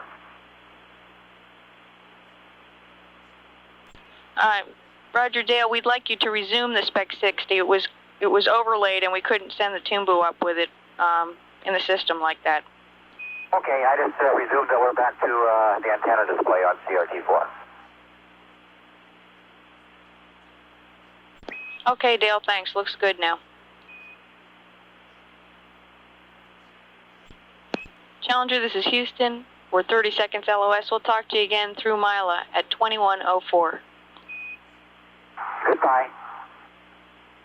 Bye-bye, Dale.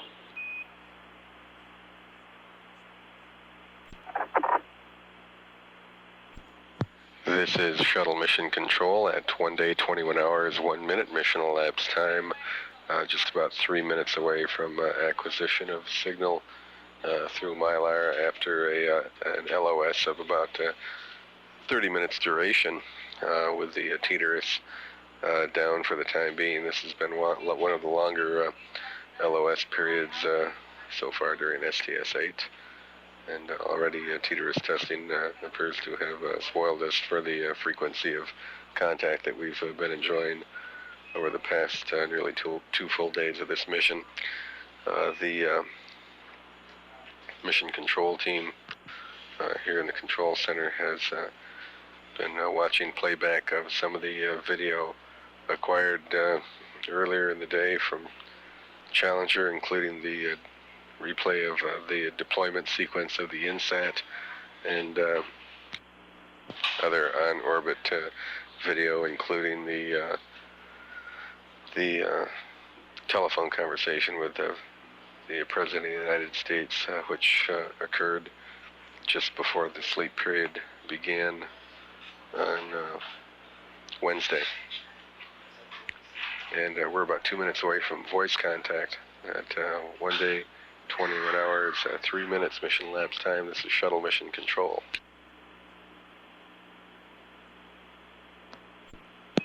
Challenger, this is Houston with you over the States for 13 minutes. Okay, Mary, loud and clear. You're loud and clear too, Dale. And the breakfast menu this morning is cereal, sausage, eggs, and some orange juice, and Bill Thornton was the cook. Sounds good to us. We were thinking about a burrito run. That doesn't sound so good right now. Except for Brandon's side. He's yelling out from the middeck that does sound good. Mary, one more thing. While we were over the Pacific there, coming towards Mila, I tried turning on, the cameras were all on, but I brought them all up on the monitors just to see how they made it through the night. And unfortunately, one did not make it through the night, so good camera Delta, which is our only wide-angle color, get no picture on it. I secured it about 15 minutes ago, just to leave it off for a while, and in a little bit here I'll turn it on and we'll see if we got a picture back. But it doesn't look too good. Okay, Dale, we copy that. And Houston Challenger, I just powered camera D back on and still no joy. Just have a totally gray picture on the monitor. All the rest of the cameras appear to be working properly. Okay, we copy that. And Mary, as you probably guessed, I tried everything, opening the iris, closing the iris manually, hitting all the buttons. It does tilt in the pan okay. I put camera C on it so I can see it, and the camera D does move around, but just no picture.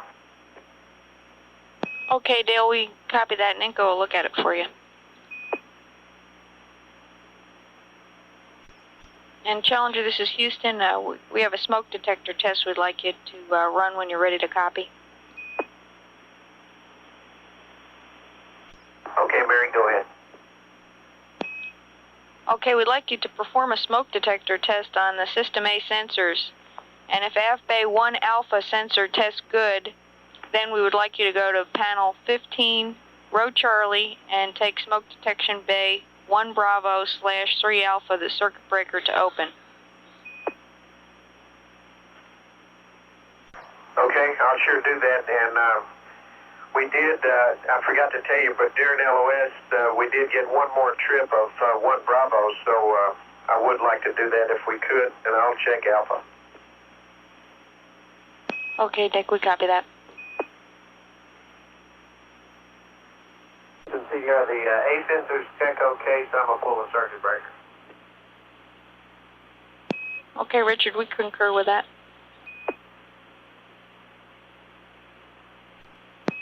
Challenger, this is Houston. We're 20 seconds LOS. We'll talk to you again through the car in about 5 minutes at 21 + 20. Roger, Houston. We'll see you at the car. And we're about halfway through breakfast. Everything's going real fine on board this morning. Sounds real good. See you there. Bye-bye.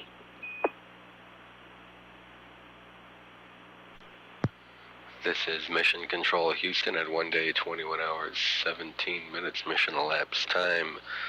Mission Specialist Dale Gardner, during that pass, reported the failure of video camera D Delta.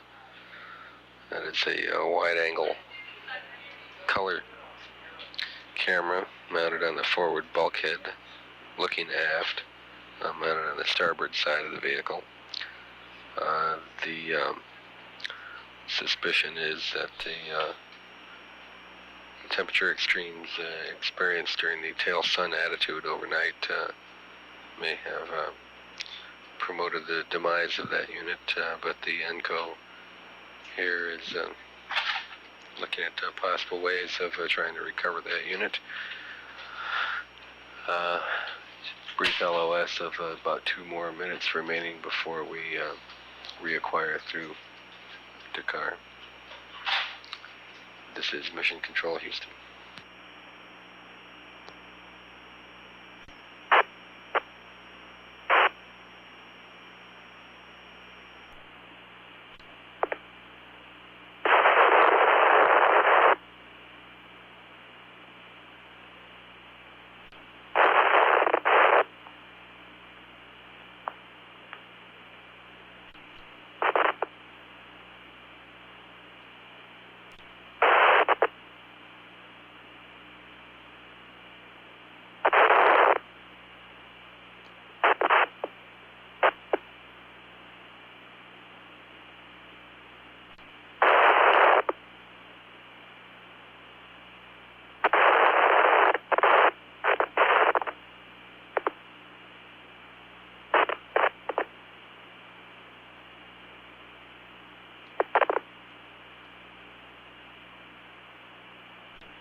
Challenger, this is Houston, with you through Dakar for 7 minutes.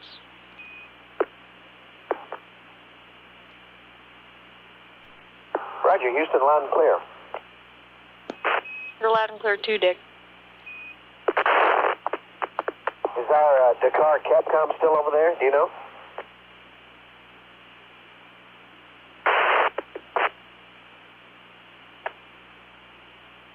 Talking about Bud. Roger that, we're trying to figure it out.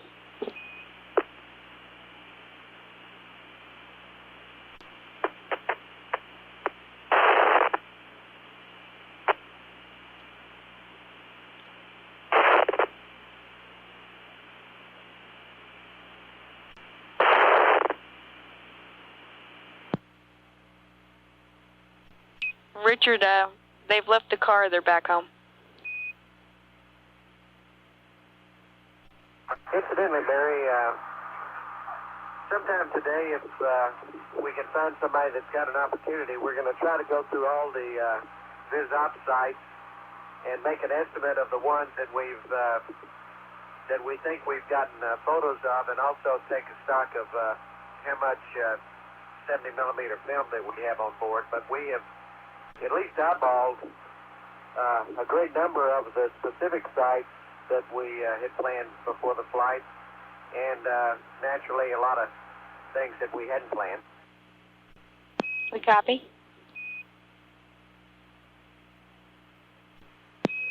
Challenger, this is Houston. We're 30 seconds LOS. We'll talk to you again through Indian Ocean at 2140. Roger, Houston, we'll see you there.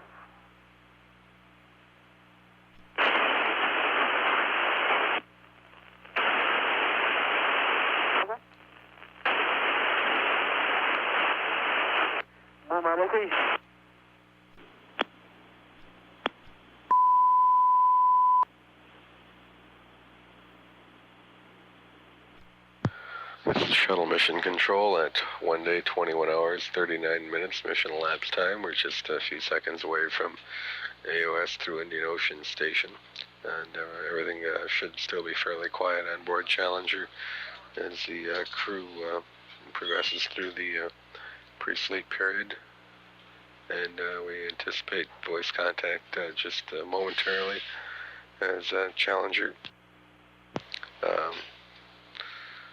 passes along South Africa on the descending node of orbit 31.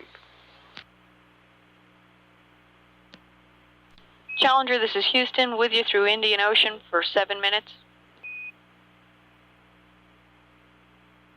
Roger, Mary.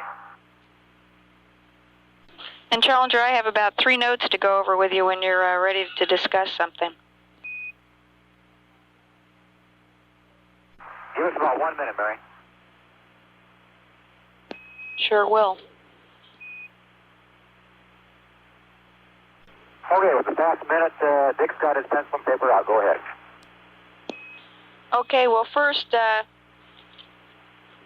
the only thing we've come up with so far for that camera delta is for you to check the circuit breaker on panel R15 row Echo, labeled starboard RMS camera heater.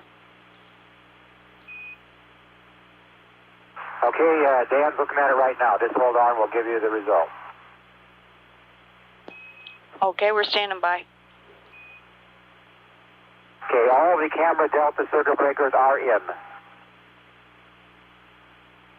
We copy that.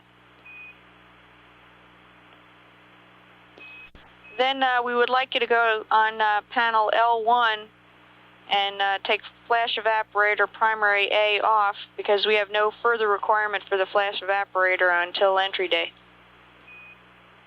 Okay, that's done. And the third one's for Richard. With the VisOps comment, we have support here for about 1 more hour, and if you would like to go over the VisOps stuff with support available here, we'd be glad to talk to him at any time. Roger, you could you say you have the VisOps support people there for 1 more hour today? That's affirmative, Dick. Okay, let us see if we can get organized to get somebody to review where we think we are, and we'll try to pull it together real quick. Sounds good to us. Super. And Challenger, this is Houston. If you would check the teleprinter message for message 21.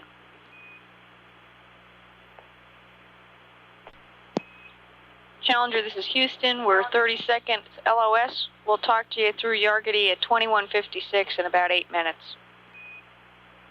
Okay, sounds good, and we'll be storing the radiators in just a minute, and we'll be glad to get back to minus ZLV so we can see the Earth. We got message 21, thanks. Thank you.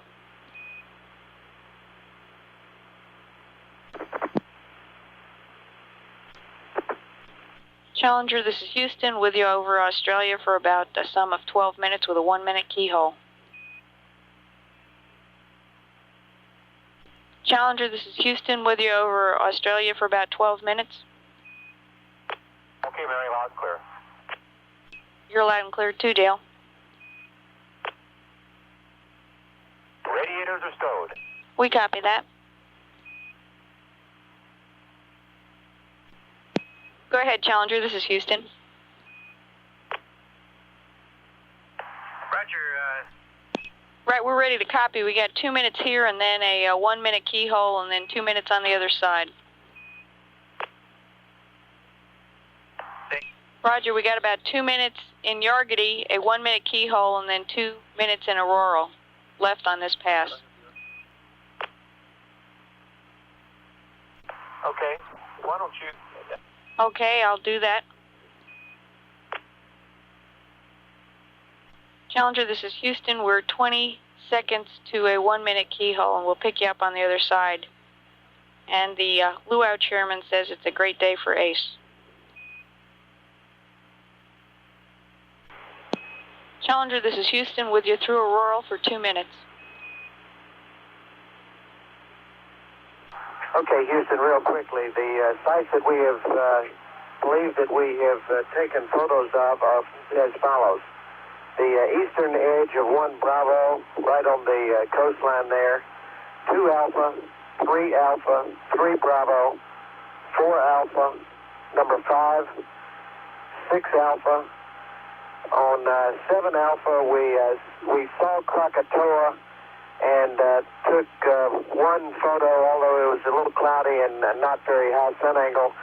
I think we got a good shot of 7 Alpha, the easternmost site. 8 Alpha, 8 Bravo, 8 Charlie, we got a visual on, no photos, it was the middle of the night. 9 Alpha and Bravo, a visual on 10 Bravo, 11 Alpha, Bravo and Charlie. Number 12, which had to be one of the most beautiful sites, which is the Society Islands out in the South Pacific. 13, 14 Bravo and Charlie, 15 Charlie, 16 Bravo. We've got about 12 cassettes of 70 millimeter left. It's hard to summarize the ocean views. We have visually seen a number of sites, locations of large eddies and internal waves, including some internal waves that are curved, similar to some of the Surrey radar that we saw in the Andaman Sea off STS-2. Roger, we copy, and we're 8 seconds LOS. We'll talk to you through Buckhorn at 2234, and it sounds like you've been busy. Roger that. See you later. And we're just crossing we're just coming up on the south edge of the Great Barrier Reef.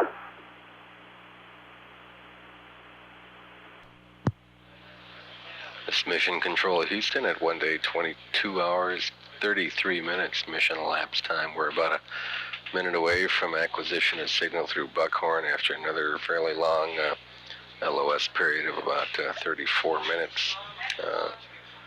Challenger on orbit 32, Commander Dick Trulli doing some exercise on the Thornton treadmill at this time.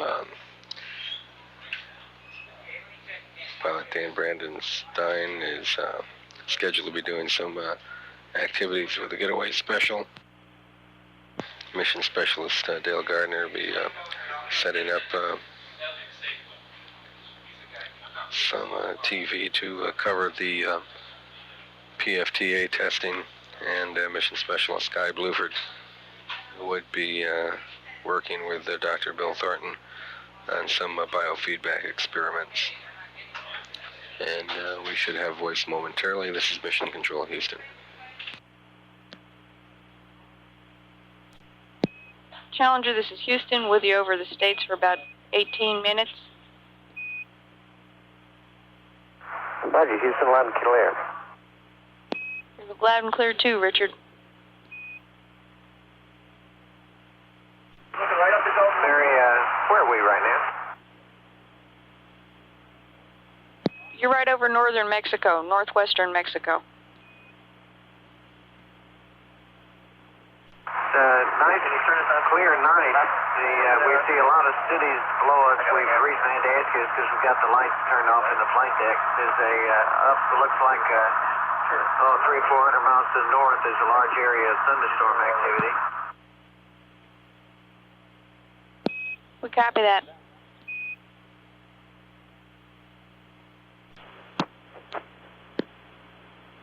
Roger, Houston, we're this tail sun attitude, and this, over here on this side is, we're looking out the aft windows right across the Holmes Pond, straight down at large cities and going right down a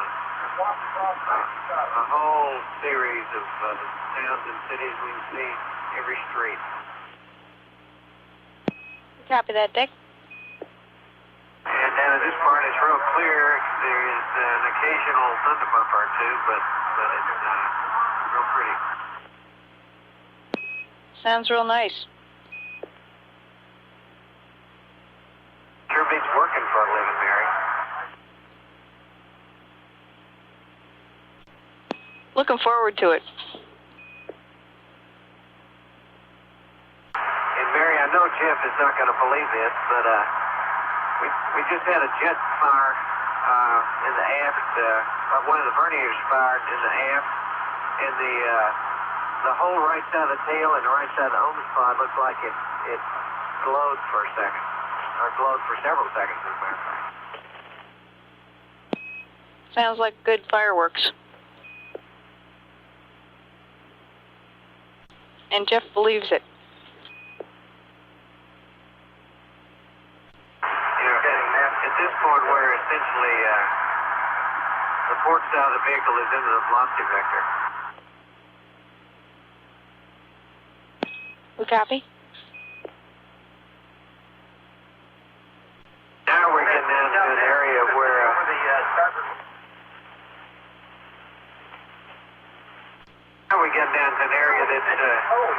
that's getting wet. There's a lot of thunderstorms right below us.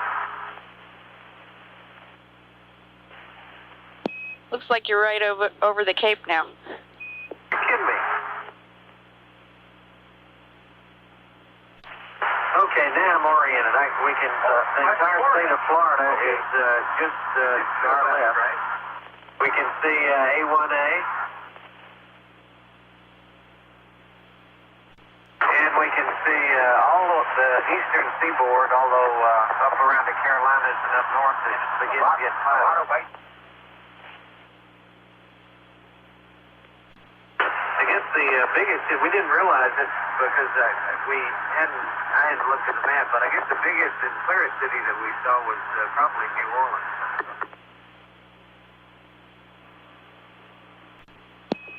Okay, we copy that. Dale, this is Houston. We have looked at that camera Delta over Goldstone and have found that we concur there are problems with the camera. Hopefully, we'll be able to check it again when we go to a warmer attitude, and maybe it'll work then.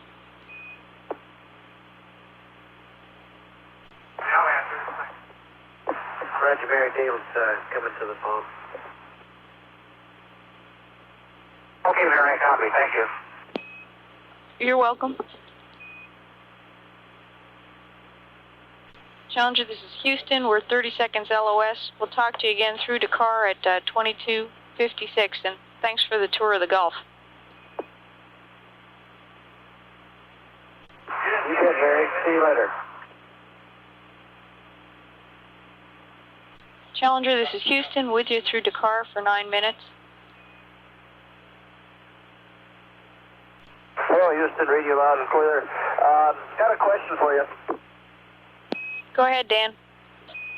Roger, I came into a cap on the RCS regulator reconfiguration, and seems to me I remember pre-flight there was one of the helium presses in, I think it was a right, but I'm not sure, there was something strange about it. I was just wondering if you want that reconfiguration done as written.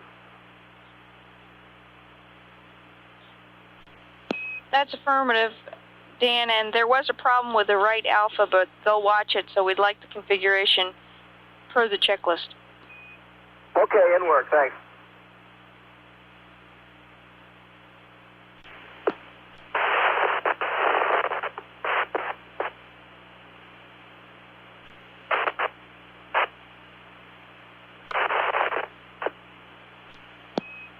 Challenger, this is Houston. We're 30 seconds LOS. We'll talk to you again through Botswana at 23:15. Roger, Barry, we'll see you at Botswana. And Dale and I are just about through getting ready to do the PDRS stuff, and we're looking forward to it. So are we.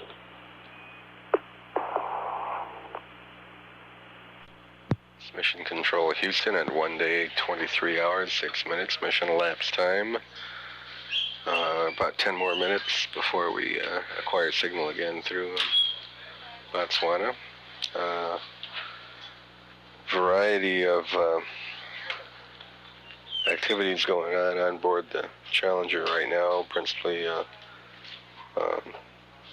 aimed at setting up camera and preparing for RMS, remote manipulator system operations, and exercises with the payload flight test article. And all that activity will begin approximately 50 minutes from now. And the onset of the PFTA testing will certainly usher in a more active period of dialogue and exchange of information between the ground and the spaceship. Challenger on orbit 32 at mission elapsed time 1 day, 23 hours, 7 minutes. This is Mission Control Houston. Challenger, this is Houston with you through Botswana for 2 minutes. Hello, Houston. We heard a short burst, but then you cut out. Howdy, Dan. We're with you for 1 minute now through Botswana. Okay. Challenger, this is Houston. We'll lose you for about 3 minutes and then pick you up through Indy Ocean. Okay, we'll see you at Indy.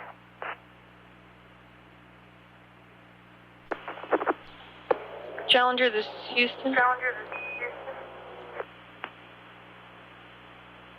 Houston, reading you loud and clear. You're loud and clear too, Dan, and we only have you for about 45 seconds. And we'll talk to you through Yargity at 23:32.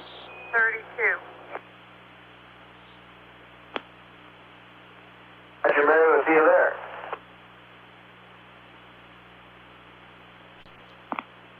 Challenger, this is Houston with you through Yargity for 8 minutes. Roger, Houston, loud and clear. Took me a second to find the walkie-talkie. You're loud and clear too, Richard.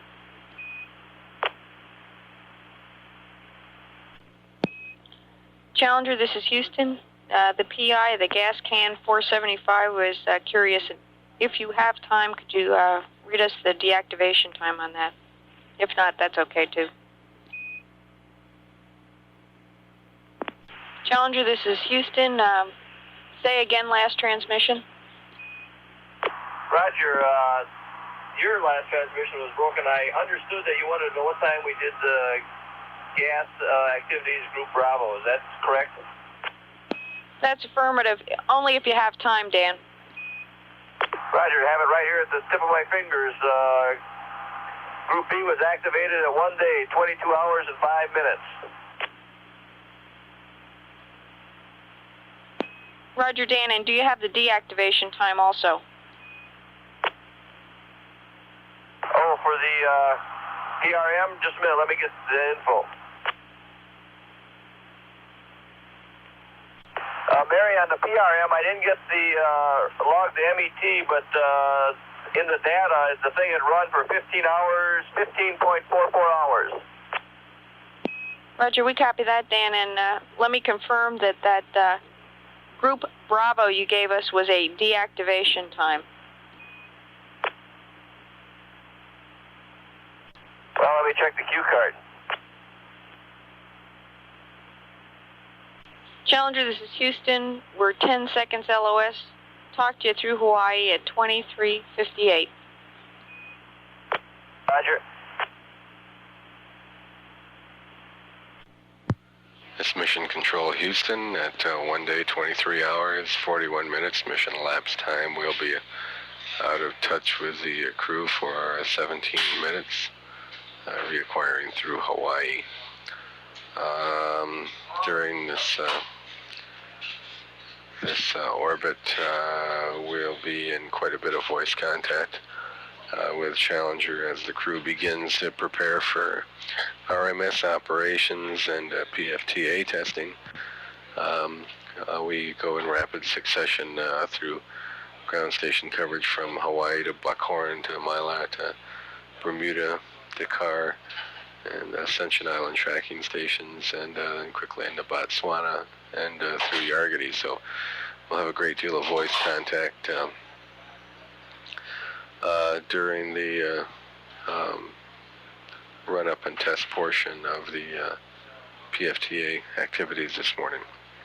This is Mission Control, Houston.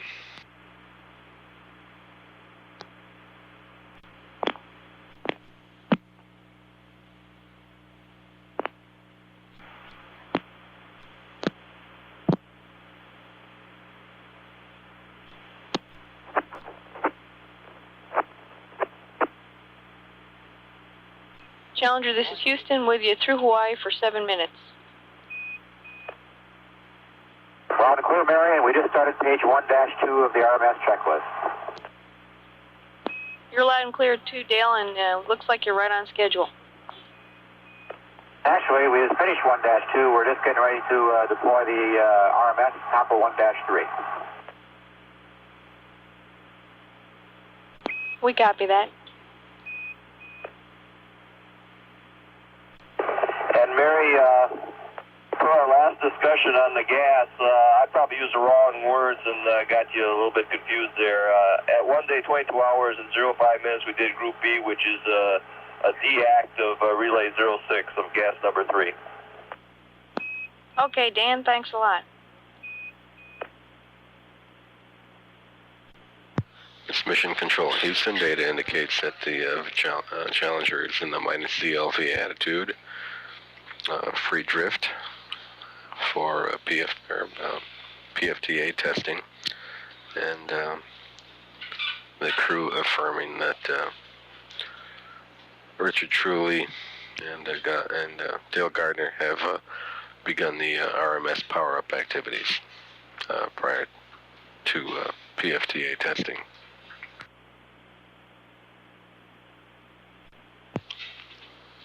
Challenger now in its second day in space, and its third day in space. Mission lapse time is 2 days, 0 hours, 0 minutes. RMU systems officer here in the control center verified that the remote manipulator system has been released and deployed based on data he's looking at his console.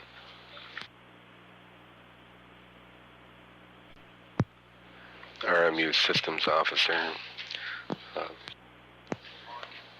monitoring his data and affirming to the flight director that the crew is moving briskly through the RMS checklist operations. Challenger, this is Houston. We're 30 seconds LOS. We'll lose you for 3 minutes and pick you up over the States at 0008. Okay, Mary, we're on flight supplement page 1-2, right at the top. Okay, thanks, Dale.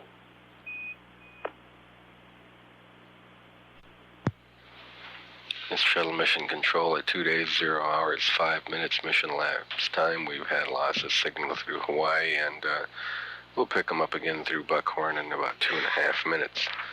There will, of course, be 2 segments of PFTA operations. Today's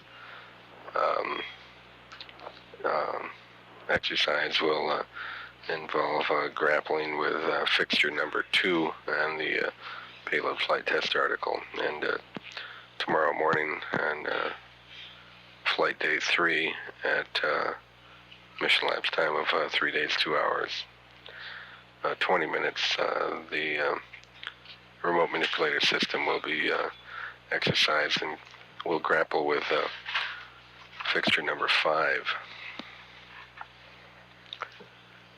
The remote manipulator system will be used in unberthing and berthing the payload flight test article, and we'll place it in numerous positions while operating Challenger's attitude control system in various modes, including free drift, as it's in now, to determine the response in flight. And those responses will be used in comparison with ground data and verification of ground computer simulations and engineering models. The data will be used in determining the response of the RMS system as well as the orbiters in the handling of larger payloads for future missions, such as the long-duration exposure facility and the solar maximum mission that we'll be flown the Solar Max satellite mission, which will be flown on STS-13. The payload flight test article weighs in at about 7,460 pounds.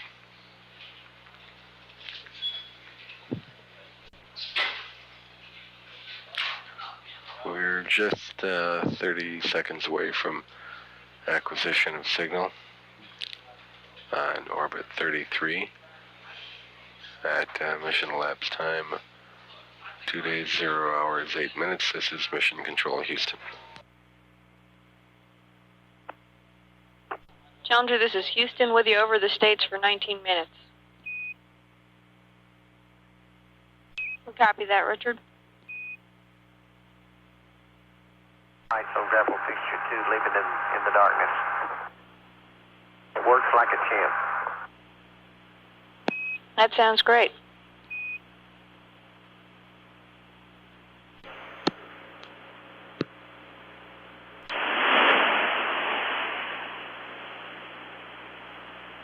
Okay, Houston, we got a good capture. We're at the bottom of 1-2. And also, we're in the darkness, so we did not use the 16 millimeters, so I put it on the BTR. Roger, Richard. We copy that and we concur.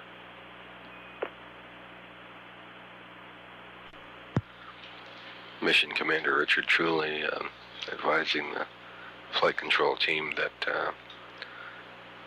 the remote manipulator system grapple fixture has captured fixture number 2 on the payload flight test article, and that the mechanical arm remote manipulator system has rigidized. Richard Truly, of course, performed RMS operations also during STS-2 when he was pilot of Columbia.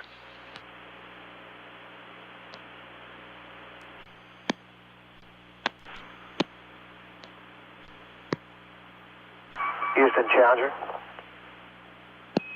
Go ahead, Challenger. Houston here. Roger, right now I'm looking straight down at the Gulf Freeway, the center of Houston, Galveston, Clear Lake, the Johnson Space Center. Looks beautiful. Even Seabrook. Roger, we copy that. Maybe a little wet. Well, I tell you, it sure looks pretty. Tonight we can see all along the Texas coast. Well, I'm sure some folks are out in their backyards trying to see you too, Richard. Well, tell them to look straight up. And incidentally, as we understand, August 30th, we were a little busy because we lifted off early that morning. But 147 years ago, Houston was founded, and we'd like to wish the city a happy birthday. We're proud to live there, and it's home of the space program, and we're looking right at you.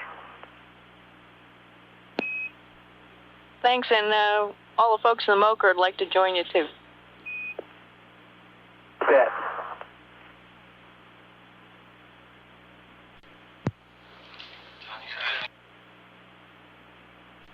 This Mission Control Houston at 2 days, 0 hours, 19 minutes mission elapsed time.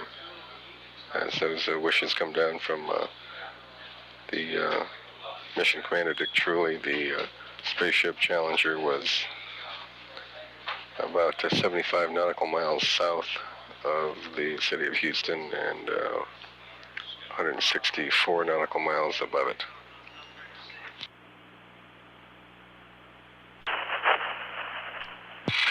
This Mission Control Houston, the RMU Systems Officer reports that his data shows the payload latches to have begun activated, indicating that the PFTA will soon be freed from the payload bay.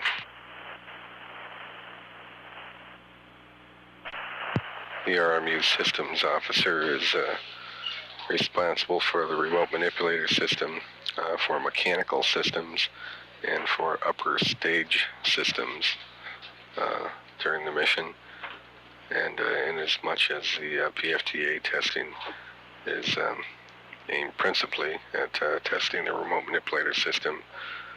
He will be a prominent figure in this exercise. The RMU Systems Officer for the Orbit 1 team, presently on duty in the control center, is Albert Ong. He'll be watching telemeter downlink data to monitor the performance of the remote manipulator system throughout this test phase. Houston, CDR. Go ahead, CDR. This is Houston.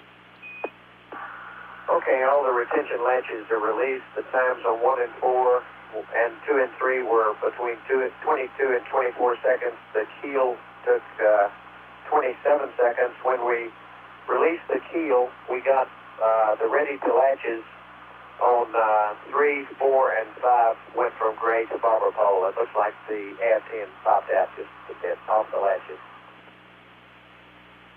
Roger, we copy that.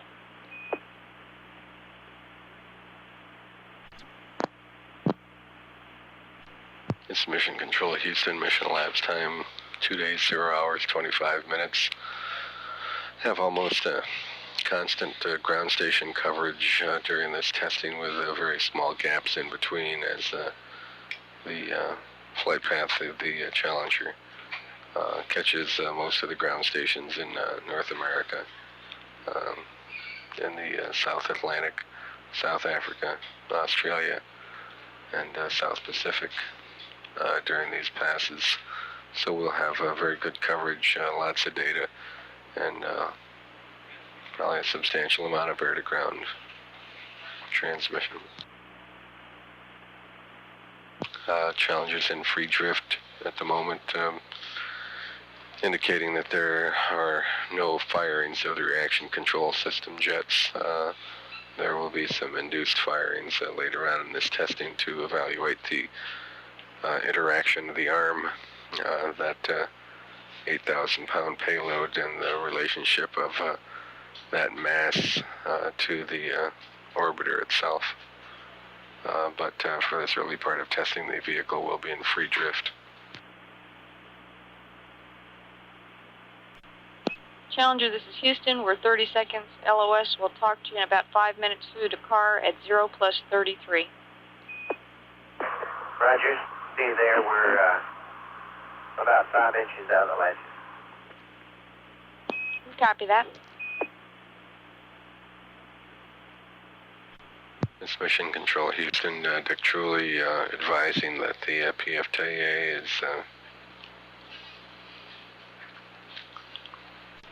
in the process of being unberthed. Nominal unberthing using 6 degrees of freedom mode should take about 15 minutes duration. The power up is about 10 minutes. Once it has been unberthed, the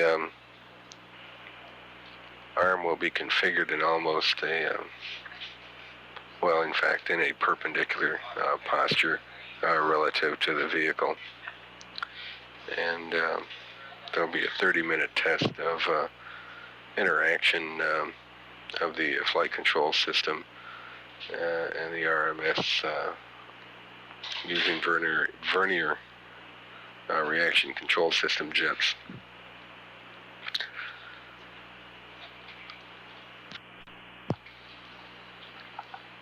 We're about 3.5 minutes away from reacquisition through Dakar. Mission elapsed time is presently 2 days, 0 hours, 30 minutes. This is Mission Control Houston.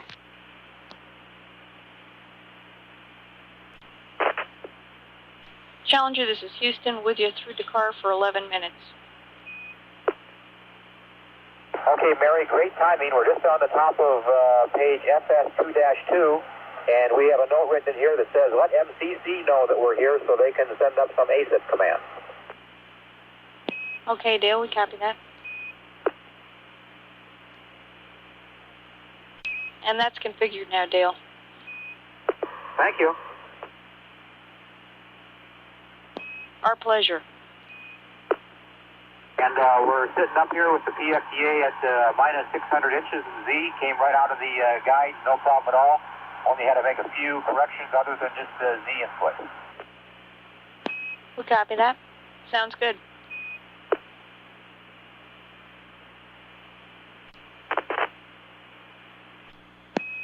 Challenger, this is Houston. We're 30 seconds LOS. Talk to you in about 4 minutes through Botswana at 00+48.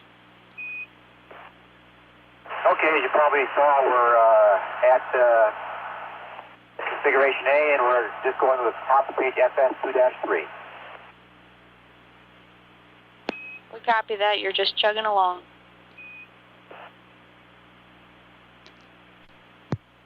This is Shuttle Mission Control at 2 days, 0 hours, 44 minutes. We've had LOS. The PFTA exercise is a function that the Challenger crew does pretty much unilaterally, and not a lot of interaction with the flight control team, so long as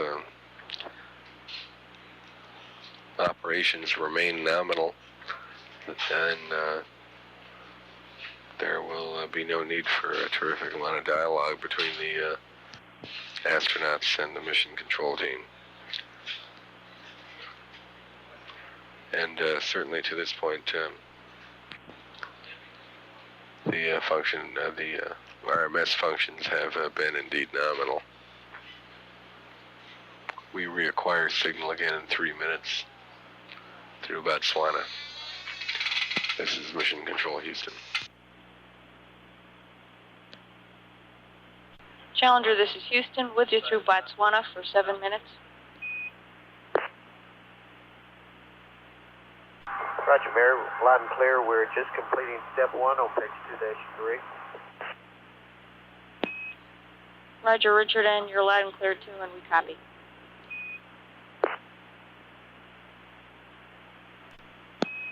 Challenger, this is Houston. We're 30 seconds LOS. We'll talk to you again through Yargity in about 12 minutes at 1+08. Okay, Mary.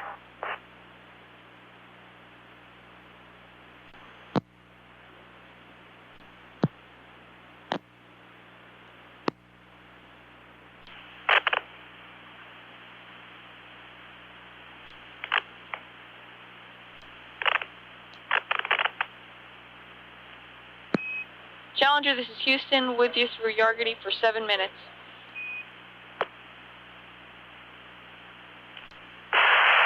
Roger, Houston, we're on the top of page 2-5, and we're talking about the depth here for just a second. We copy that.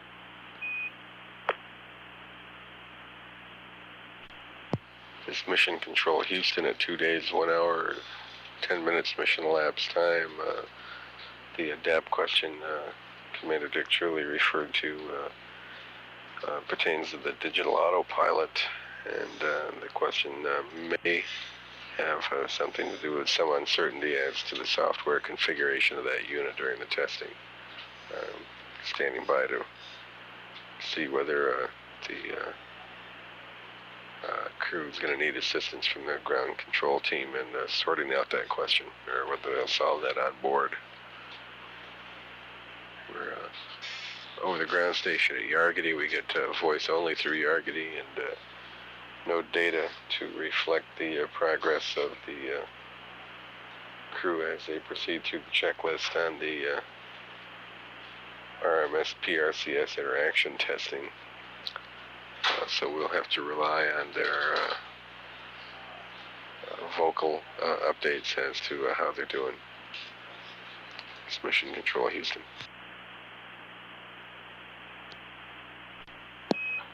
Challenger, this is Houston. We're 20 seconds LOS. Talk to you through Guam at 1+22 in about 7 minutes. Okay, we're in the 2-minute wait on page FS2-5. Okay, Dale, we copy that.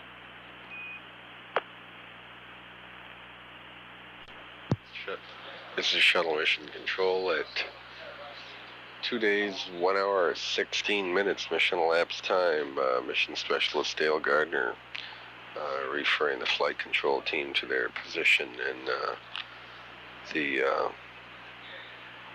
checkout procedure. The document they're using is from the flight data file. It's the PDRS operations checklist, the STS-8 flight supplement. They're on page FS 2-5, having to do with the iLoad sensitivity test, where the digital autopilot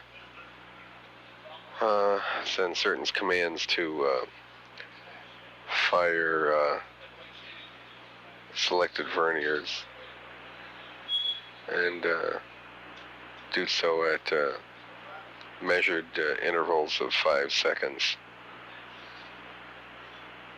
The 2-minute wait that Dale Gardner reported is at the conclusion of that test, where they are taking time to assure that any motion induced by those firings is dampened out, and that the vehicle, the remote manipulator system, and the PFTA have ceased any motion that was induced by those RCS firings. The next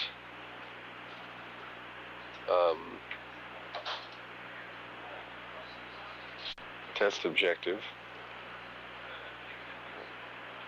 upon completion of the iLoad test will have to do with simulated simulated deployment of the well, let me amend that. That has to do with the long duration exposure facility. At the conclusion of this test, actually, the crew goes on to the noon meal. The testing of the PRCS is done principally by Dick Truly and Dale Gardner. As they're doing that, those activities, pilot Dan Brandenstein is performing some vehicle maintenance activities and inputting keystrokes into the orbiter's general purpose computers. Mission Specialist Guy Bluford has been doing some medical DSOs and performing meal preparation, which is scheduled to go on throughout the remainder of Orbit 35 and up until mission elapsed time of 2 days and 3 hours, at which time RMS testing resumes. That's according to the nominal timeline. We would rather expect that the crew is going to be a little ahead of that. We'll acquire a signal again through Guam in about 2 minutes. At mission elapsed time 2 days, 1 hour, 20 minutes. This is Mission Control Houston. Challenger, this is Houston with you for just a couple seconds through Guam. Roger, Houston, we're on page 4-2. Setting up. Copy, 4-2. Turn off your ACIP. I think if you want, we've already put the wideband ACIP PCM to command. We copy that. Challenger, this is Houston. No crew action required, but we're going to do some ground troubleshooting of camera Delta over Hawaii. Looking at the data now, we think that it's a stuck lens problem. Roger, Houston. We hope you're right, and just let us know if we can help. Okay, thanks, Richard. Challenger, this is Houston. We're 15 seconds LOS. Talk to you again through Hawaii at 1+33. Roger, Houston, see you in Hawaii.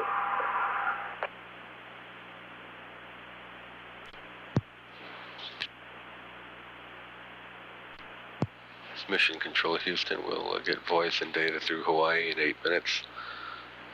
Mission Commander Dick Truly referencing their position in the PDRS checklist where they have proceeded on to RMS PRCS interaction testing that was scheduled for after the mealtime, so it's clear that the crew is going to press on and move well ahead of the timeline as it appears in the crew activity plan. Suspicion of the INCO here is that the failed Delta camera may be a thermal problem having to do with the lens while the ship was in the tail sun attitude, and suspects that they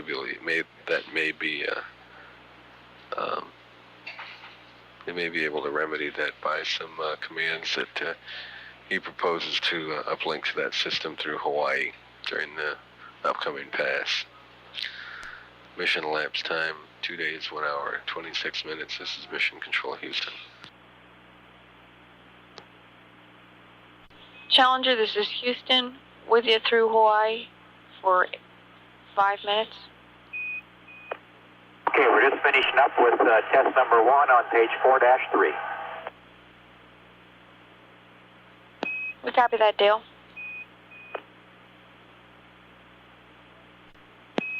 And Dan, this is Houston with a comment on your ECLS redundant component checkout when you're ready.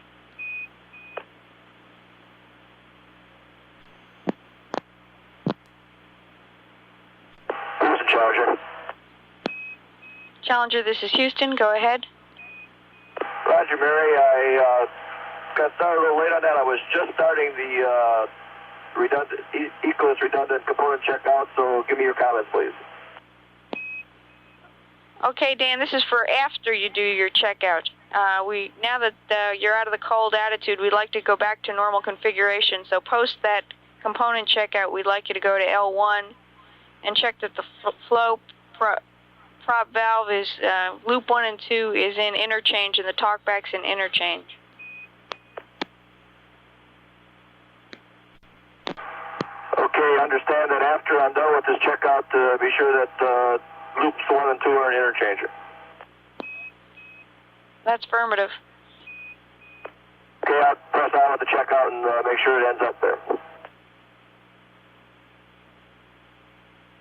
Challenger, this is Houston. We're 30 seconds LOS. We'll talk to you again through the States after a couple minutes at 1+43. Roger, Marion, we're setting up on page 4-4. We copy that, Richard. It's Mission Control Houston at 2 days, 1 hour, 42 minutes mission elapsed time. We're about a minute away from reacquisition of signal, and the INCO has reported no joy in his attempts to recover camera Delta, although he feels very strongly that it's a lens problem and that it may be soluble, and will continue to look for a remedy. And we'll expect voice contact with Challenger again in just less than a minute. Challenger, this is Houston with you over the States for 17 minutes. Challenger, this is Houston. You were broken and unreadable. Say again.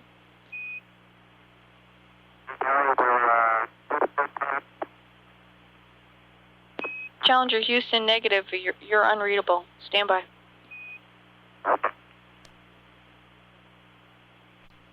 Challenger, this is Houston. Comm check.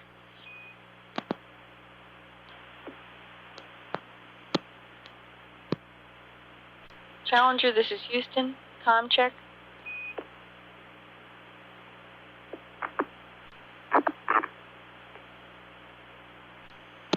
Challenger, this is Houston with a comm check.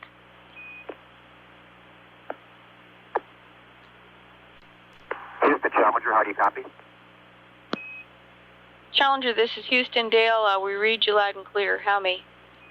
Okay, I'm running HIU real quick. We just lost the battery on the WCCU we're using. We'll switch it out and be back with you in a second. Roger that. And Mary, we're in the first 2-minute pause of test 1 on 4-5. Roger, Dale, we copy that. And everything has been going nominally so far. During some of these interaction tests, we've seen some movement, some wiggle of the PDRS PFTA combination, but it hasn't been probably as large as I might expected with the thing sticking up straight over top the cabin like it is.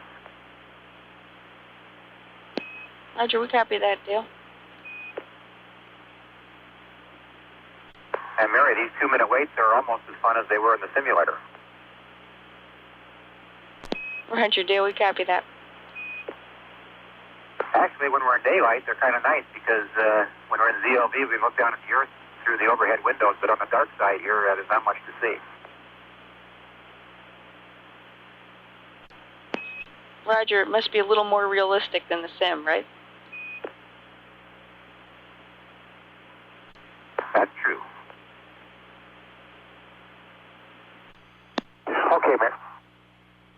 Okay, Mary, comm check with a new WCCU battery here. And your comm check is loud and clear. Okay, that was the problem. We're back in business. Well, that's good news.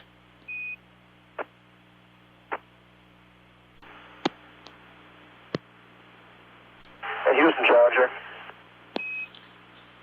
Go ahead, Challenger Houston. Roger, Mary, I got done with the Equus redundant component checkout and everything looked good. The only thing that wasn't reasonably close to the book numbers was the cabin fan Delta P, and there I had 5.8 with Bravo and 5.92 with Alpha, and I ended up with the full proportioning valves and interchanger. Roger, Dan, we copy that, thanks. Dan, this is Houston. All the ECLS component checkout looks good to us, including the cabin fans. They look okay. Okay, thank you. Houston, CDR. Go ahead, Richard. This is Houston. Roger, just for time planning, what Dale and I are planning on doing is completing the procedures on 4-5, which should put us a little bit ahead here. And then we're going to take a short break, and I'm going to go back to ZLV in the verniers, and we're going to get a bite to eat, and then we'll get right back with it.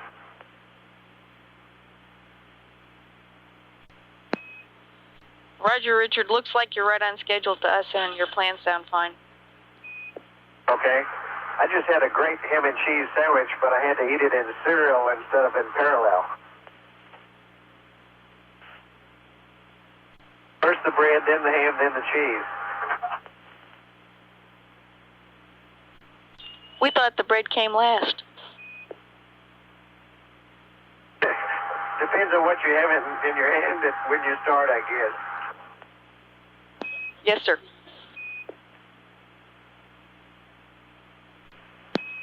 Challenger, this is Houston. We're 30 seconds LOS. We'll talk to you again through Ascension in 13 minutes at 2+13. Okay, and we're in test 3 on 4-5. Okay, Dale, we copy that.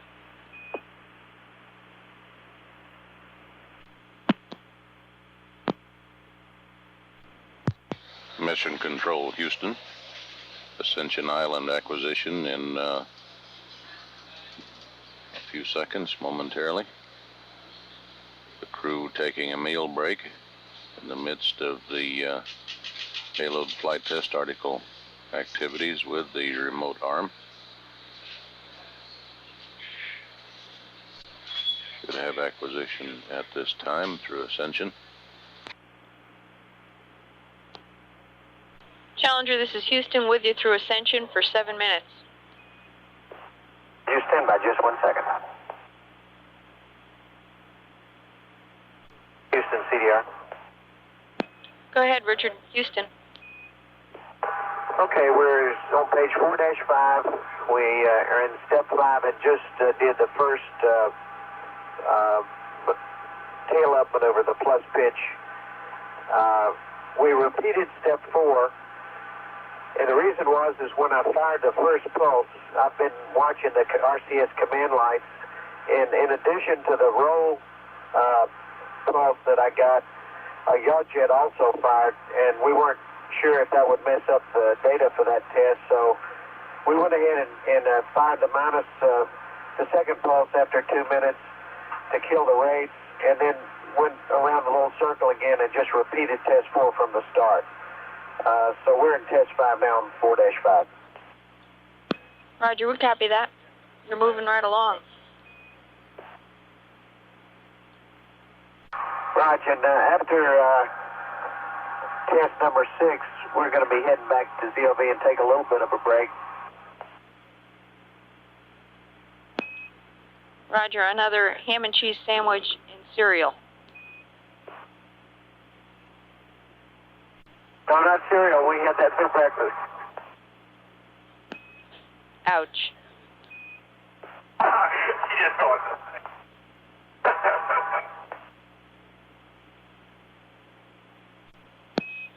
Challenger, this is Houston. We just fired the first pulse on step 6. Roger, we copy Richard, and we've seen an ohms crossfeed line temperature decreasing, and we suspect you're going to get an S89 thermal ohms message. And when you do, we'd like you to go to A14 and take the RCS ohms heater crossfeed A, auto, and B off. We'll do it. What time is it in Houston, Mary? Richard, it's almost 4 o'clock in the morning here, and we're 40 seconds LOS. We'll talk to you again through Botswana at 2:23. Okay, we'll see you at Botswana. Challenger, this is Houston, with you through Botswana for 8 minutes. Loud and clear, Mary. You too, Dale. RMS Interaction Tests. And we're also taking a little break here, and we're on our way back to minus ZLB. Roger, we copy that. Mary, I don't know if you've ever seen there's a great National Geographic special about the desert in Namibia, and we're right over it. Roger, we copy that. It must be pretty spectacular. Challenger, this is Houston. We're 30 seconds LOS. We'll talk to you again through Guam in about 24 minutes at 2+55, and hope you're enjoying your lunch. I hate to admit it, but we weren't eating. We'll skip eating just from the view we just got across South Africa and then the current just to the east of it. Mission Control, Houston. Loss of signal at Botswana. The crew taking a little sightseeing break when they were scheduled to have their lunch as they skimmed across the south part of Africa, observing the sand dune ridges in Namibia and also the very colored currents offshore.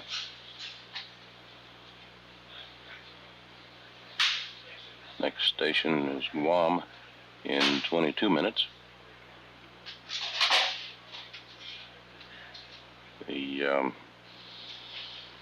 checkout of the RMS operations using the payload flight test article still has several more hours to run before power down at roughly 7 hours into this date, some 5 hours from now. At 2 days, 2 hours, 33 minutes, this is Mission Control, Houston.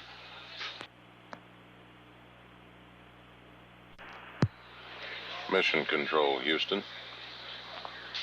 Acquisition through Guam upcoming. In fact, we do have acquisition now.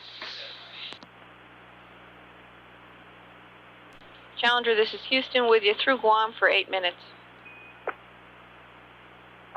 Roger, Houston, and we're on page 5-3, just waiting on step 4 to complete.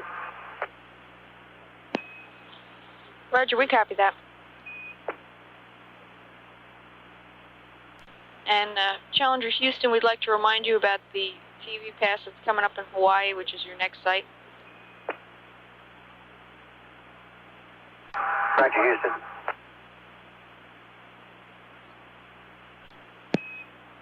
Challenger, this is Houston. We're 30 seconds LOS. We'll talk to you through Hawaii at 3 plus 09. That's 6 minutes. Okay, 3 plus 09 will be set up. This is Mission Control, Houston. Loss of signal at Guam. Reacquisition through Hawaii in 6 minutes.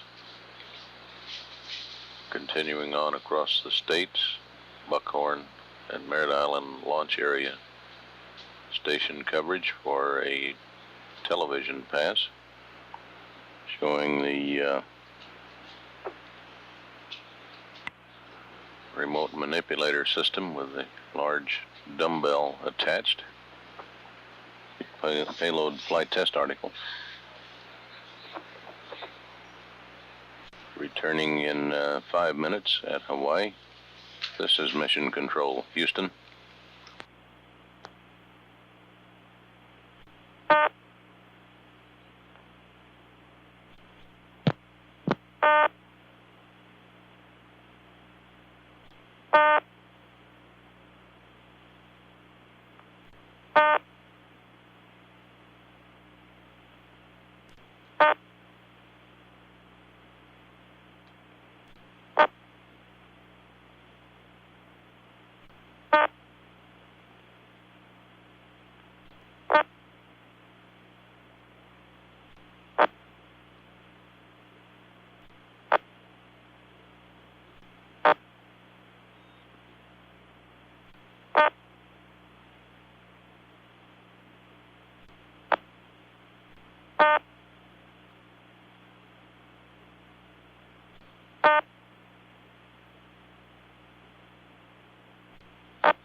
Mission Control, Houston. Less than a minute away from reacquisition of Challenger through Hawaii. A brief dropout from Hawaii over to Goldstone. We have data through Hawaii at this time.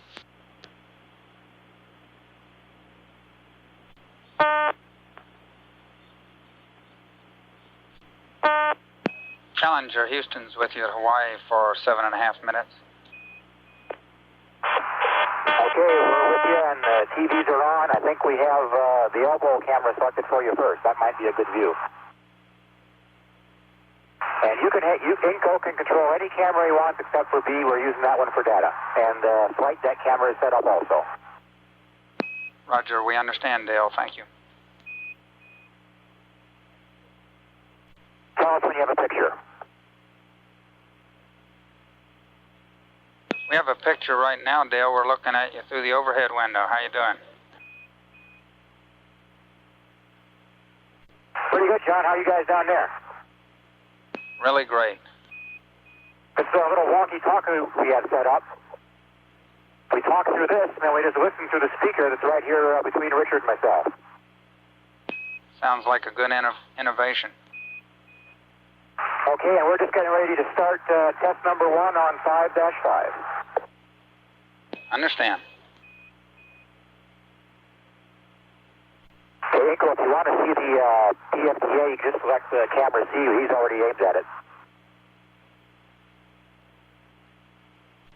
We have a nice view of the PFTA now. Dale, thanks for the suggestion. Roger. And you can look at B also, just don't do any panning or tilting on it. It's zoomed in on the end effector to see the wiggles when we put in these pulses. Roger, we copy. And John, we're sorry this isn't the dayside pass. This view is much prettier looking down at the Earth below us. Roger that. Okay, if you just stay right on that camera B, Richard's going to put in the next pulse in about 10 or 15 seconds here. Okay, we had it for a minute. Right now we don't. Now we're back with it, Dale. Okay, here comes the pulse. Stand by. It'll be a plus roll, port wing down. There it is. I think you saw the picture move. Roger that. We saw it, Dale. And John, we are now watching our little egg timer here, which is counting down to 2 minutes in this test. Okay. Inco's doing pretty good with those pan and tilts. Challenger, Houston, we're about 50 seconds to LOS now. Okay. Challenger, Houston, we're going LOS in 15 seconds. We'll see you at Buckhorn in a couple of minutes. Roger, John. See you there. Challenger, Houston, with you at Buckhorn for 6 minutes. Roger, Houston. And Challenger, Houston, just for your information, your heaters are now working fine on your ohms crossfeed line. And we are having a little bit of difficulty focusing the camera C, so if you could focus camera C for us, we would appreciate it.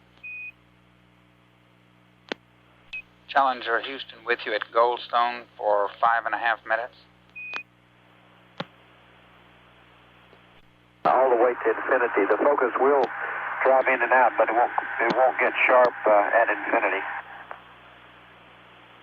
Challenger, Houston, with you at Goldstone for 5 minutes. Roger, Houston, loud and clear.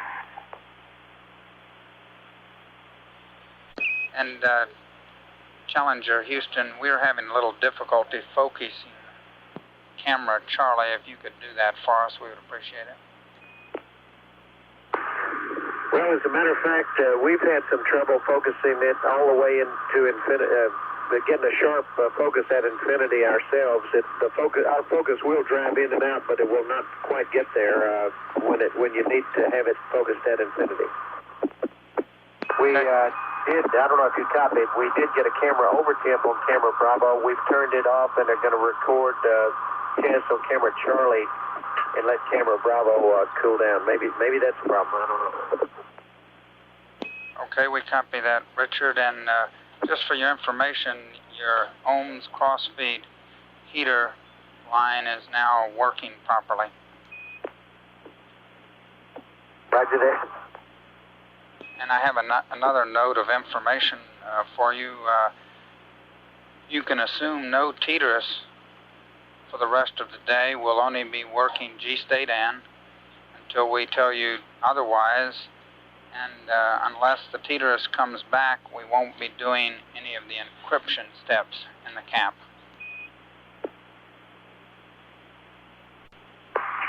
Roger, John, understand, and just keep us advised. Thanks for telling us. Roger that.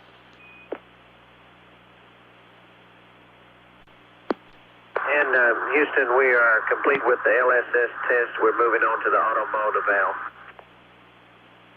Roger that, Richard. Thanks a lot. Challenger, Houston, if you could check that the flight deck camera is on, we would appreciate it, so we can get a last view of you here before you go over the hill. Roger, Houston, it's on. Thank you.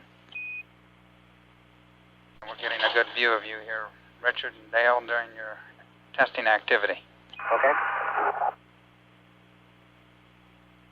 And we're on page 7-3. I'm just driving the shoulder yaw to minus 60 there in the middle of the page in single. Okay, we're following you, Dale. Thanks. And we're going LOS here in about 30 seconds. We'll see you at Mila in 3 minutes.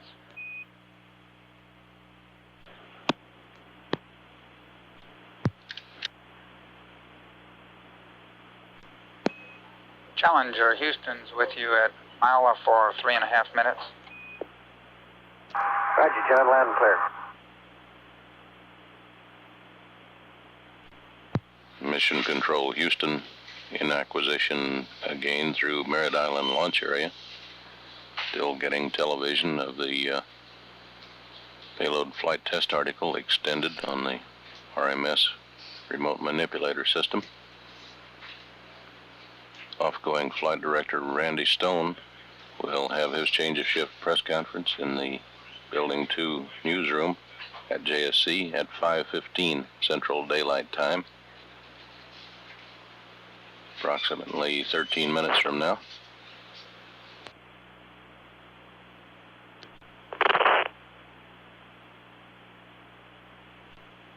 Challenger, Houston will be going LOS here in 30 seconds. We'll see you at Ascension at 3+49. Roger, Houston. See you there. We're just about to start the auto sequences. Mission Control Houston, loss of signal at Merritt Island launch area. Next station, Ascension Island at approximately 15 minutes. During the Hawaii and stateside pass, they had live TV of the payload flight test article extended out on the Canadian-built remote manipulator system. And Challenger has demonstrated that it can bench press 8,500 pounds without benefit of steroids. Flight Director Randy Stone's press conference will be at 5:15 Central Daylight Time, some 9 minutes from now, in the JSC briefing room. The crew currently is proceeding with the RMS, remote manipulator system, and reaction control system interaction tests, in which the small attitude thrusters are fired while the arm is extended in various positions with the mass of the payload flight test article. Mission Control Houston, 2 days, 3 hours, 35 minutes elapsed time. Challenger, Houston's with you at Ascension for 5.5 minutes. Roger, John, loud and clear. And Houston CDR, we're on the way to point 5 in the auto sequence on page 7-5. Okay, we copy that, Richard. You guys are really moving along and doing a good job. John, it's a shame you haven't seen or heard more from Bill the last couple of days, but I assure you he's been working harder than anybody down there on his stuff in the mid-deck. And almost everybody that's absent from the conversation is down there helping him get measurements. That's firm, Dick. I'm going to get him up here and gray tape him in a chair so he can look out the window a little bit. Roger, sounds like a good idea.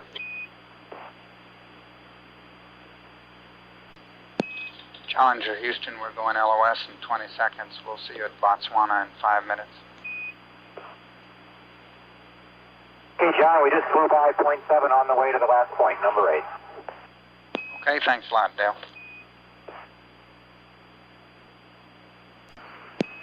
Challenger, Houston's with you at Botswana for 7 minutes. Roger, John. Okay, John, I've had some intermittent problem here with camera Charlie. We had it off there for a while we were using alpha only. When I turned it back on, none of the ALC or gamma buttons would respond whatsoever. I've cycled it off and back on, and now it appears to be working normally. Did the Flight 7 guys have something similar to this? Stand by one, Dale. I'll try to get you an answer. Okay. Houston, CDR, you still with us? Roger, still with you.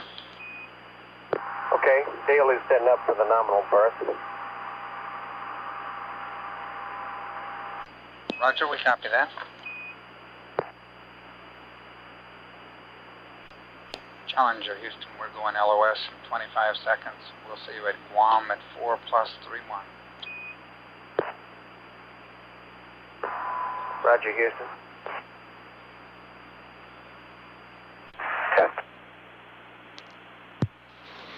Mission Control, Houston. We have acquisition through Guam. Challenger, Houston's with you at Guam for 7 minutes. Roger, John. And we did the nominal berth, and we're letting it sit there while we return to minus ZOV, since we're quite a bit ahead here. Roger that, Dale. And as you might expect, the nominal berth was no problem at all. It took quite a bit less time than what we had programmed. They just walked right down in there. Okay.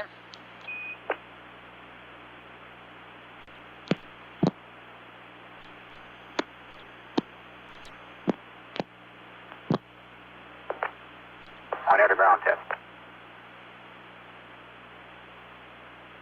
Challenger, Houston, just for your information, we're going to try to acquire with Tetris again after Buckhorn. We think we have our ground station problem solved. Roger.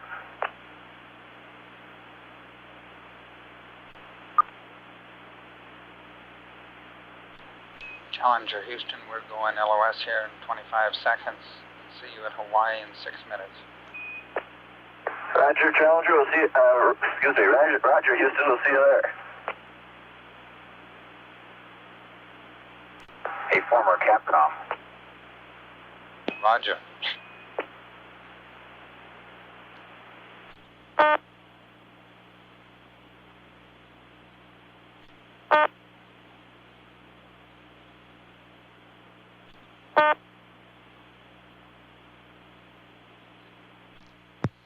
Mission Control, Houston.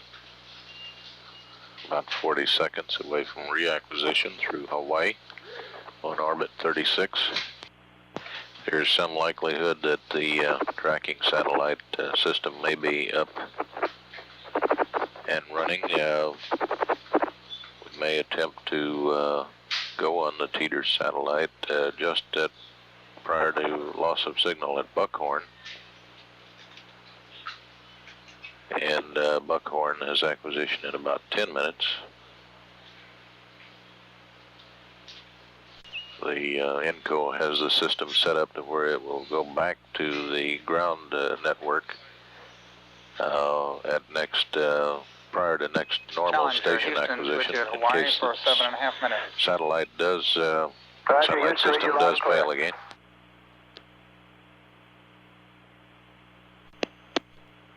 Challenger, Houston, just a reminder, after Buckhorn, we're going to be trying to acquire you again with Tetris, and don't go with any of the encryption steps in the camp until we tell you to. Roger that, John.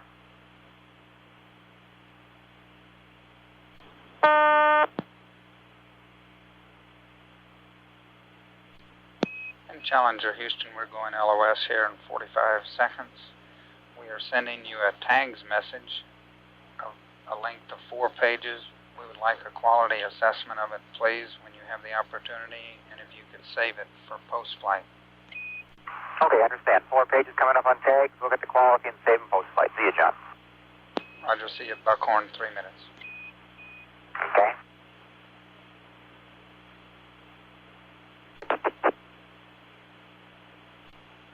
Mission Control, Houston.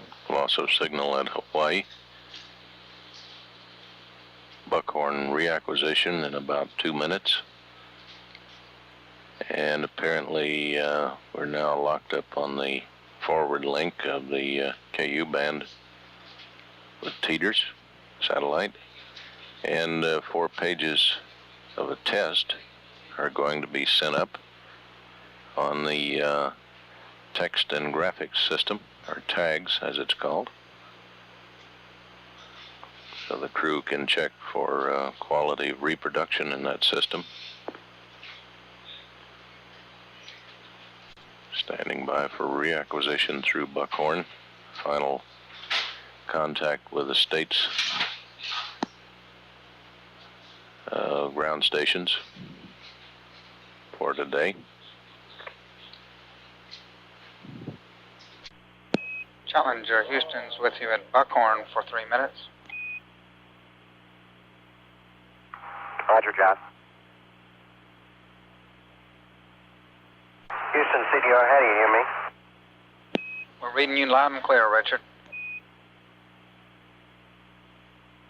Okay, loud and clear. Sorry to have been off comm for a while, but for last we changed our comm configuration. When I did, I began having problems with the C unit. Couldn't figure it out, and I'm now on the D unit. I'm now on the HIU, so we can continue testing, and I'll troubleshoot that another time. You bet. And Challenger, Houston, we're showing camera A at 44 degrees right now. If you're not using it, you may power it off. Roger, thank you. Challenger, Houston, we're going LOS in 20 seconds. We'll see you with Teeters if we get linked up. If not, Botswana 5+36. Roger, and Dale is just out of the latches on the direct drive unberth. Okay. Mission Control, Houston. We're getting now through the Teeter satellite on the KU band circuit, live television from Challenger. We now have S-band contact with voice through Teeters with the Challenger.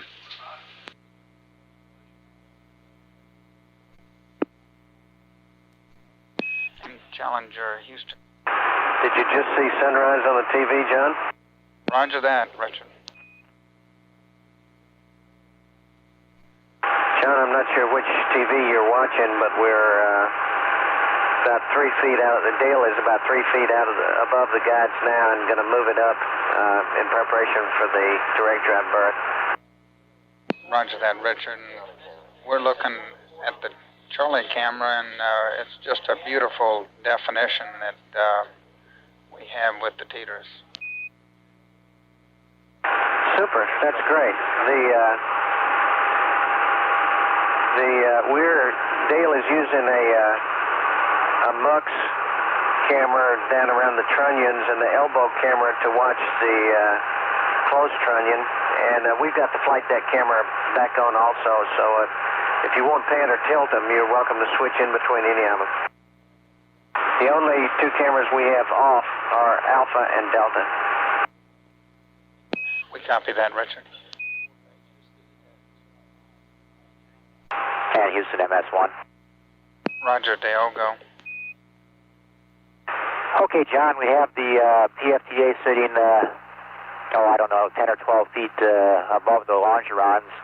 I just did the direct drive unberth. I don't think it took, maybe 10 minutes maximum, probably even less than that. It flew very well in direct, some oscillations using certain joints, but it was very easy to let those damp out and keep going. Amazingly enough, it flew not too much different than the MDF. Okay, we copy that, and just clarify for us that it's your intention to continue on with the control system eval. That's affirmative. We're going on to the control system evaluation now. 10-4. Roger that, John. I misspoke and said direct berth first. Yes, sir. Challenger, Houston, we... Okie doke, see you there.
Challenger. Roger, Challenger, Houston. Yeah, did Inco just send up some TV commands per chance? Stand by 1, Dale. We'll wait for Inco. And Dale, we have done nothing other than select cameras for downlink. Okay, one of my monitors just did something funny. It went blank and then went over to a MUX picture, then went blank, and then came back to my selection, and I just didn't know what was causing it. Understand. And Dale, a correction on my last comment. We think likely we did cause your problem because we selected MUX. Okay, no problem. Just wanted to make sure it wasn't something on board. Roger, we won't do that again. And Houston CDR, we just completed, or we're waiting for the time to run out at the end of test 4 on page 3-3, and the flight deck camera is on. Roger, we understand, Richard. Thanks a lot. And we're getting a good picture of y'all on the flight deck right now, Richard. Yeah, the light. Okay. The lighting may not be optimum, John. Here we got the sun coming in through some our overhead and aft windows. So. Roger, we understand, Dale, but it's actually looking pretty good. And Houston, we're on page flight cycle 3-4, OCASing to that IC. Okay, we're following you, Dale. And our view has probably noticed sometimes these OCASs take forever to finish. They're so close it's not worth waiting, and when that happens, we just go ahead and put the brakes on and continue on with the test. We copy that, Dale. Houston Challenger, the HRM was activated the first time at 2 days, 5 hours, and 28 minutes. Roger, we copy. Houston, we cornered the doctor on the flight deck. Roger, we copy that with the doctor on the flight deck. And we have an excellent picture here of the doctor on the flight deck, Richard. Super. I figured y'all thought he was lost, but he's still here. Yeah, you better say that. It's the only one in existence. You really look good, Bill. And you might notice that Bill is still in the same clothes that he wore for lunch. Roger, we saw that, and we're still standing by for whenever you want to send it to us, Bill, the summary and the times of your activities today. Roger, Houston. He's still busy, but he'll be putting it together later on this afternoon and giving it to you. We understand. And Houston, for your info, we're seeing some slight oscillations at the end of each of these control system valves, but it seems to damp out fairly nicely.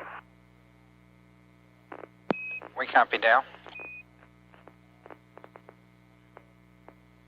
And we're just returning to the IC at the end of step 2 on page 3-5. Roger, thanks. Houston CDR, are you still with us? Roger, we are, Richard, UHF, Botswana. Okay.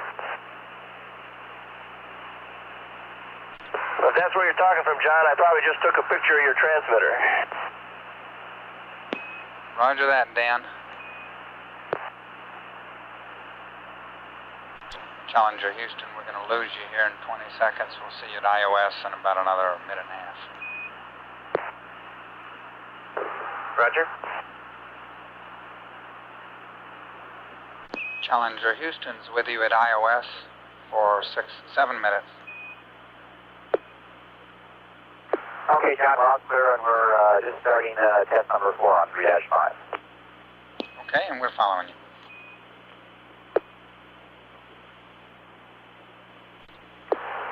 Houston. We're on page 3-6, doing that operator command, and the PFDA is heading out over the starboard wing, just like in the little picture at the bottom of the page. Roger, we're looking at it with you, Dale.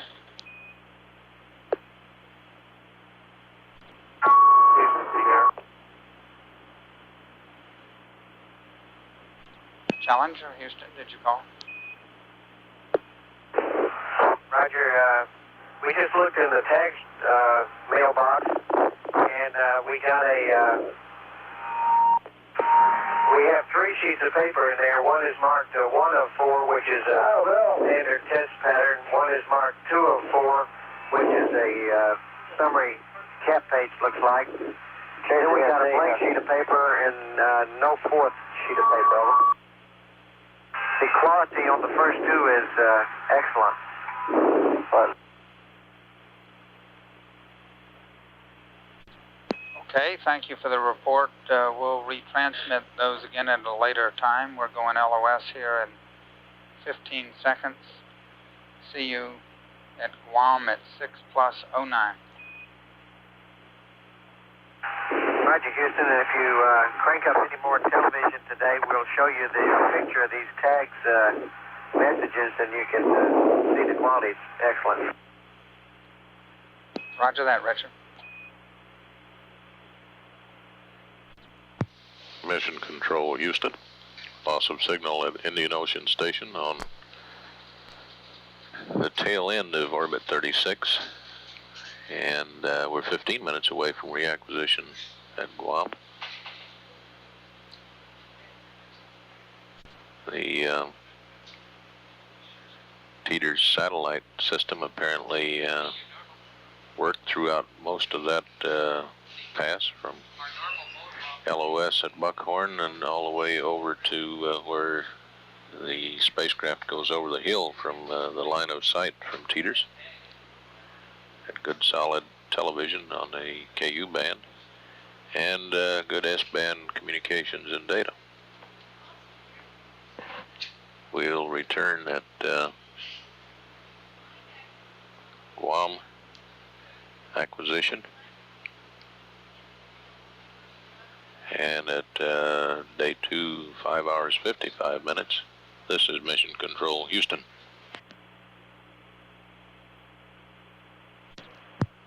Mission Control, Houston. We have acquisition through Guam at this time. Challenger, Houston, with you at Guam for 5 minutes. Roger, Houston, land. And Houston, we're on page 3-9er. Right in the middle of the page where it says single drive back to the IC. Okay, we see that. Richard, thanks a lot. You bet. And Houston, Challenger. Challenger, Houston, you called. Yeah, John, we just did the direct shoulder pitch drive test on the bottom of 3-9, and the guys that do the computer analysis were pretty close. For the first 10 seconds of holding in the direct command, the arm didn't move, and then it slowly picked up its rate during the remaining 20 seconds of the drive. Roger, copy. For the first 10 seconds, it didn't move, Dale, and then it picked up the rate. That's affirmative. Not perceptibly, anyway. Roger. And we're 30 seconds to LOS. We'll see you at Hawaii in 7 minutes.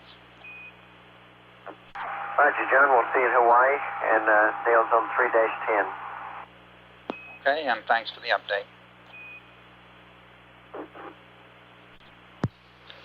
Mission Control, Houston, LOS, Guam, Hawaii in 6 minutes on Orbit 37. Test still underway. The interaction between the orbiter and the Payload Flight Test Article, PFTA, out on the end of the 50-foot remote arm.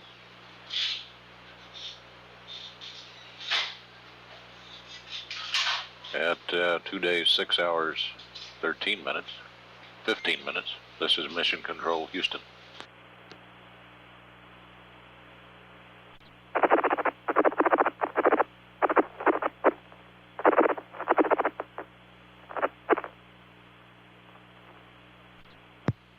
Mission Control, Houston. Acquisition through Hawaii at this time. Anticipating reacquisition also through the Teeters satellite, either near or at Hawaii. Loss of signal. Houston's with you at Hawaii for 8 minutes.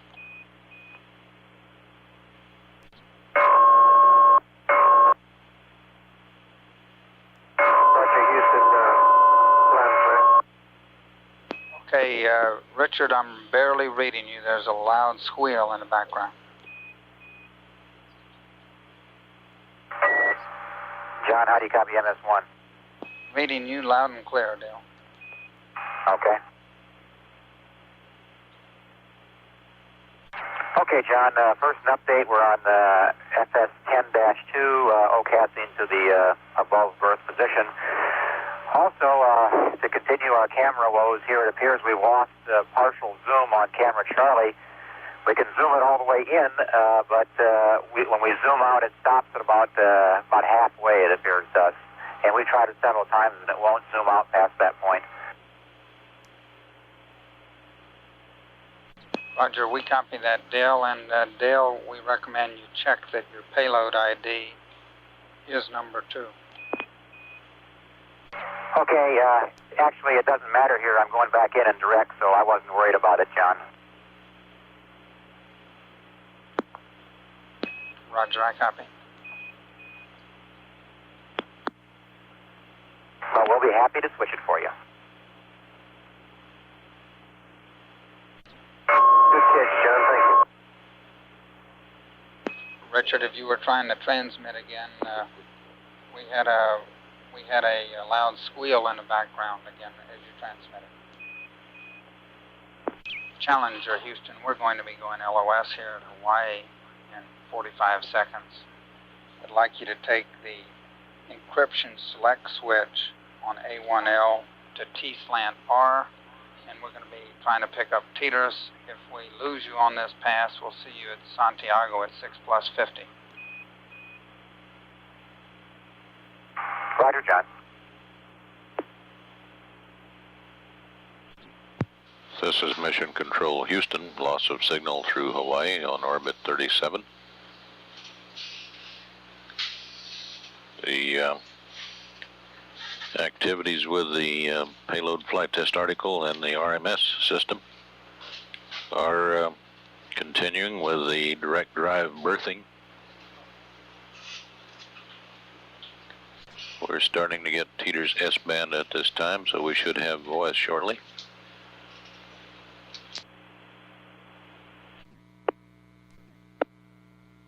Challenger, Houston's with you with Teeters. How do you read?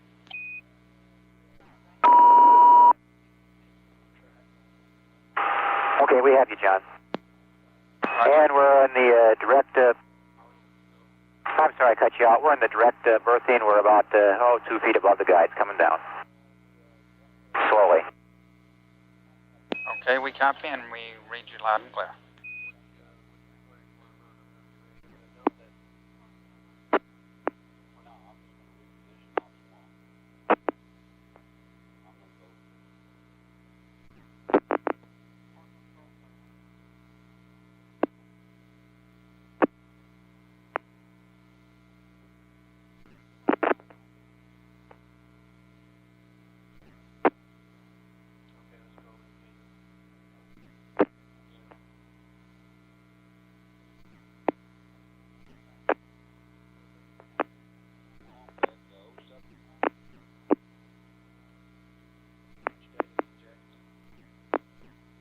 Challenger, Houston, we would like you to go back on A1L and put the encryption mode switch to all, please.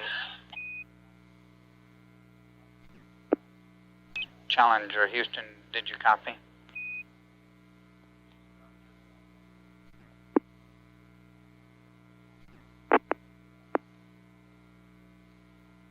Houston, Challenger, how do you read? Roger, reading you loud and clear, Dan. We would like you to go back on A1L and put the encryption mode switch to all. Roger, Houston, we heard you all the times and it's been done. Okay, thanks, Dan. It's just part of the test we're trying to run.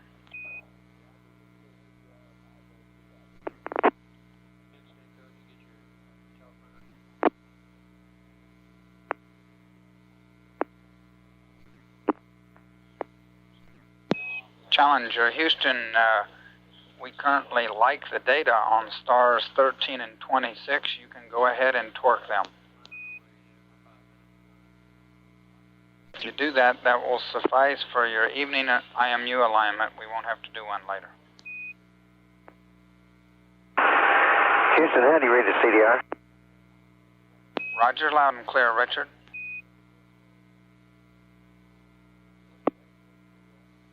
We've made several radio checks, and the first transmission we've heard. And Challenger, Houston, if you hear we had lost contact with Teeters for a while, that was why we weren't responding likely. But now we seem to have good comm again. How do you read? Read you loud and clear now, so say again about the IMUs and anything else you need to tell us about. Roger, Richard. We have a good lockup on the stars 13 and 26 right now, and we would like you to go ahead and torque them, and if we do this successfully, this will suffice for our IMU align this evening. Roger, understand. And Challenger, Houston, if you could just confirm for us that you put the encryption mode to the all position and that you're back out of it now. Okay, it is. I put it in all, and I have left it in all since I hadn't heard from you since. Do you want it back in select? Stand by one, Richard. And Houston, I'm not sure. And Challenger, Houston, we would like you to put the return to mode switch to select now. Wilco? And Richard, did you ask anything else there in the last couple minutes? We were dropping in and out with contact. Negative, and I have taken the 2 star trackers to term idle. Okay, I copy that. And Richard, just for some clarification, you did the right thing with leaving that in the all position all that time, and it was to wait for a voice call before you put it back to select, as you did.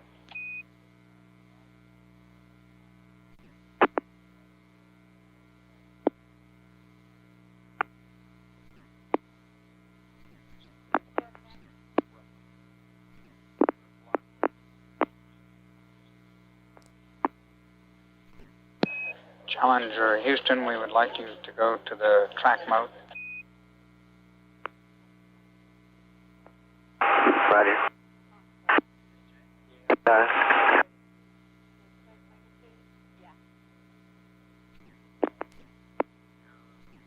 Houston, CDR, are you reading me? Roger, loud and clear, Richard.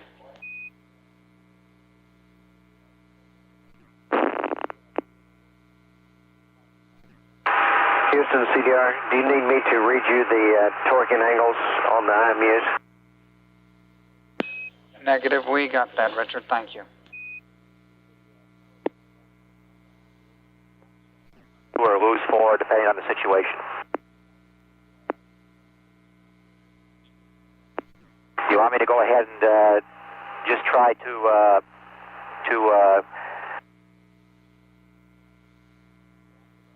close the perlas with the brakes on?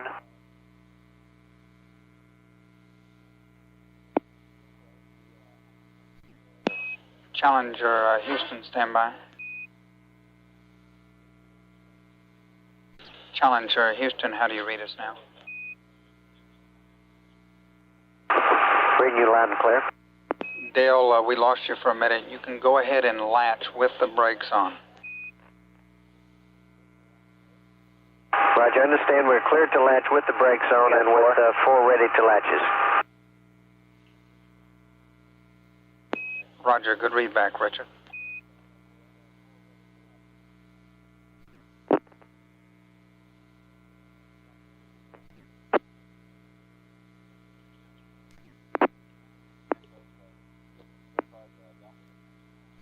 And Challenger Houston, after the latch, we would like you to go ahead and take the brakes off and then go to the test mode before end effector release.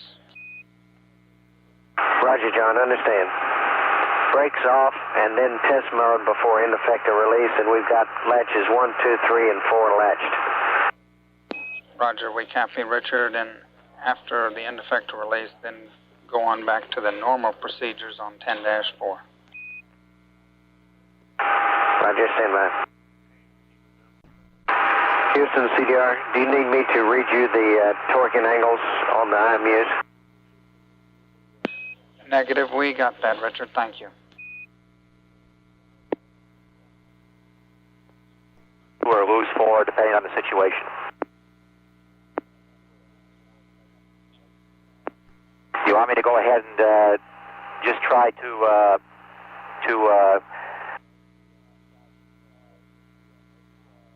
close the perlas with the brakes on?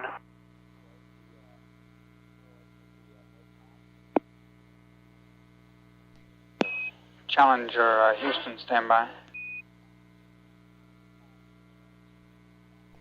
Challenger, Houston, how do you read us now?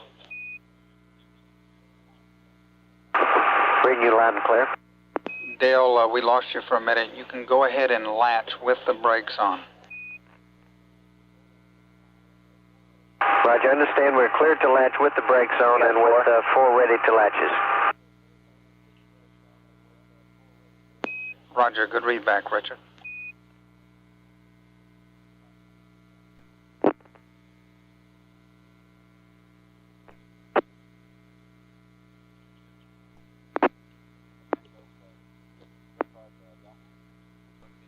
And Challenger, Houston, after the latch, we would like you to go ahead and take the brakes off and then go to the test mode before end effector release.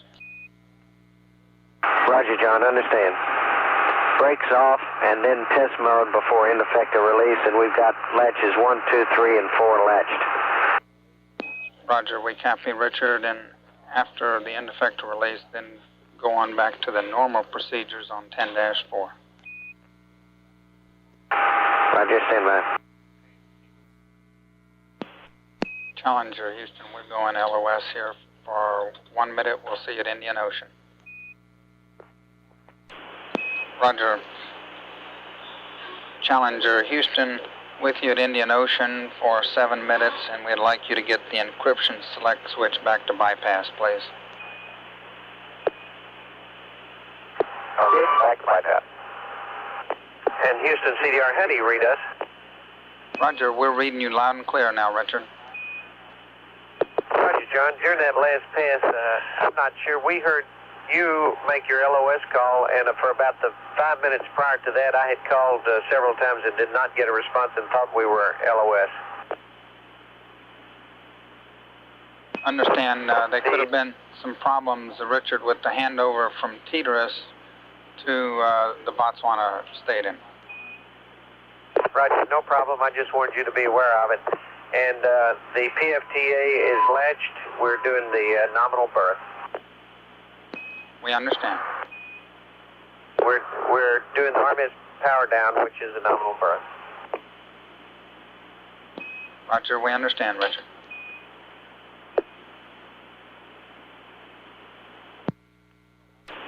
And Challenger, Houston, if you could check whether or not you have the tags message T-24 entitled Proposed Cap Update on board. Stand by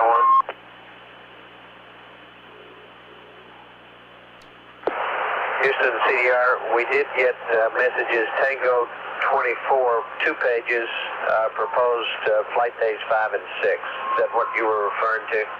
Roger that, Richard, and we're going to be going LOS here in 30 seconds, but if you could look at it at Guam, we'd like to talk about where we could potentially place TVO4. We currently are thinking maybe Rev 69 and 81.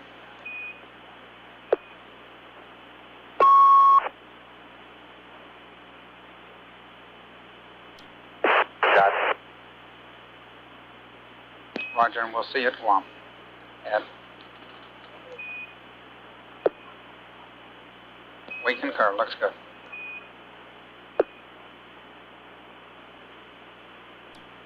This is Mission Control Houston. Loss of signal at Indian Ocean Station at the onset of orbit number 38. Guam, 19 minutes away. Meanwhile, the INSAT tracking station or ground operations in India confirm that INSAT 1B first apogee kick motor burn was on time this morning at 7:46 Central Daylight Time Thursday with a burn time of 25 minutes 42 seconds. The second burn will be Friday morning at 9:39 Central, 1 day earlier than planned. We have no numbers on the current orbit for INSAT. As those come in, we'll pass them along. Repeat again, the first of 2 apogee kick motor burns was run successfully on time by the Indian government ground station. Next acquisition of Challenger will be at Guam in some 18 minutes. At day 2, 7 hours 30 minutes, Mission Control Houston.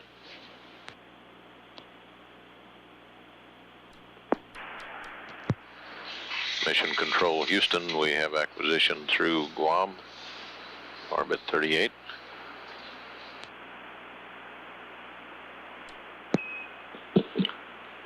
Challenger Houston with you through Guam for a minute. How copy? Loud and clear, how many? We've got you loud and clear, Richard. Roger, and you were a little going over the hill. I understand you wanted me to take a look at this rough end of the mission summary and comment on the placement of TVO4. Is that correct? That's affirmed, Richard. Roger, I think your plan is a great one. Okay, I guess 69 looks good to you. Yeah, I'm sorry we couldn't have done it when it was originally scheduled, but it just wouldn't have been appropriate, I don't think, under the circumstances. And 69 looks, the Rev 69 looks good to us. Okay, Richard, we'll proceed with Rev 69 then. And Fish, one question I did have is, at some point, we'd like to know how long the pass is, and if it's on Tidris, we might like it to be a little bit longer than the normal 7 or 8 minutes that are scheduled for stadiums. Okay, right now it's scheduled for Hawaii, Richard, but we'll get the details on that and get back with you. Okay, doke, no problem. I appreciate you sending it up. I do have one question. Are we going to shift over from the teleprinter to the tags for paper communications from here on?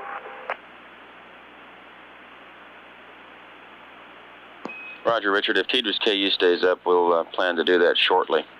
We are about 30 seconds LOS now, and we'll see you at Hawaii at 7+57.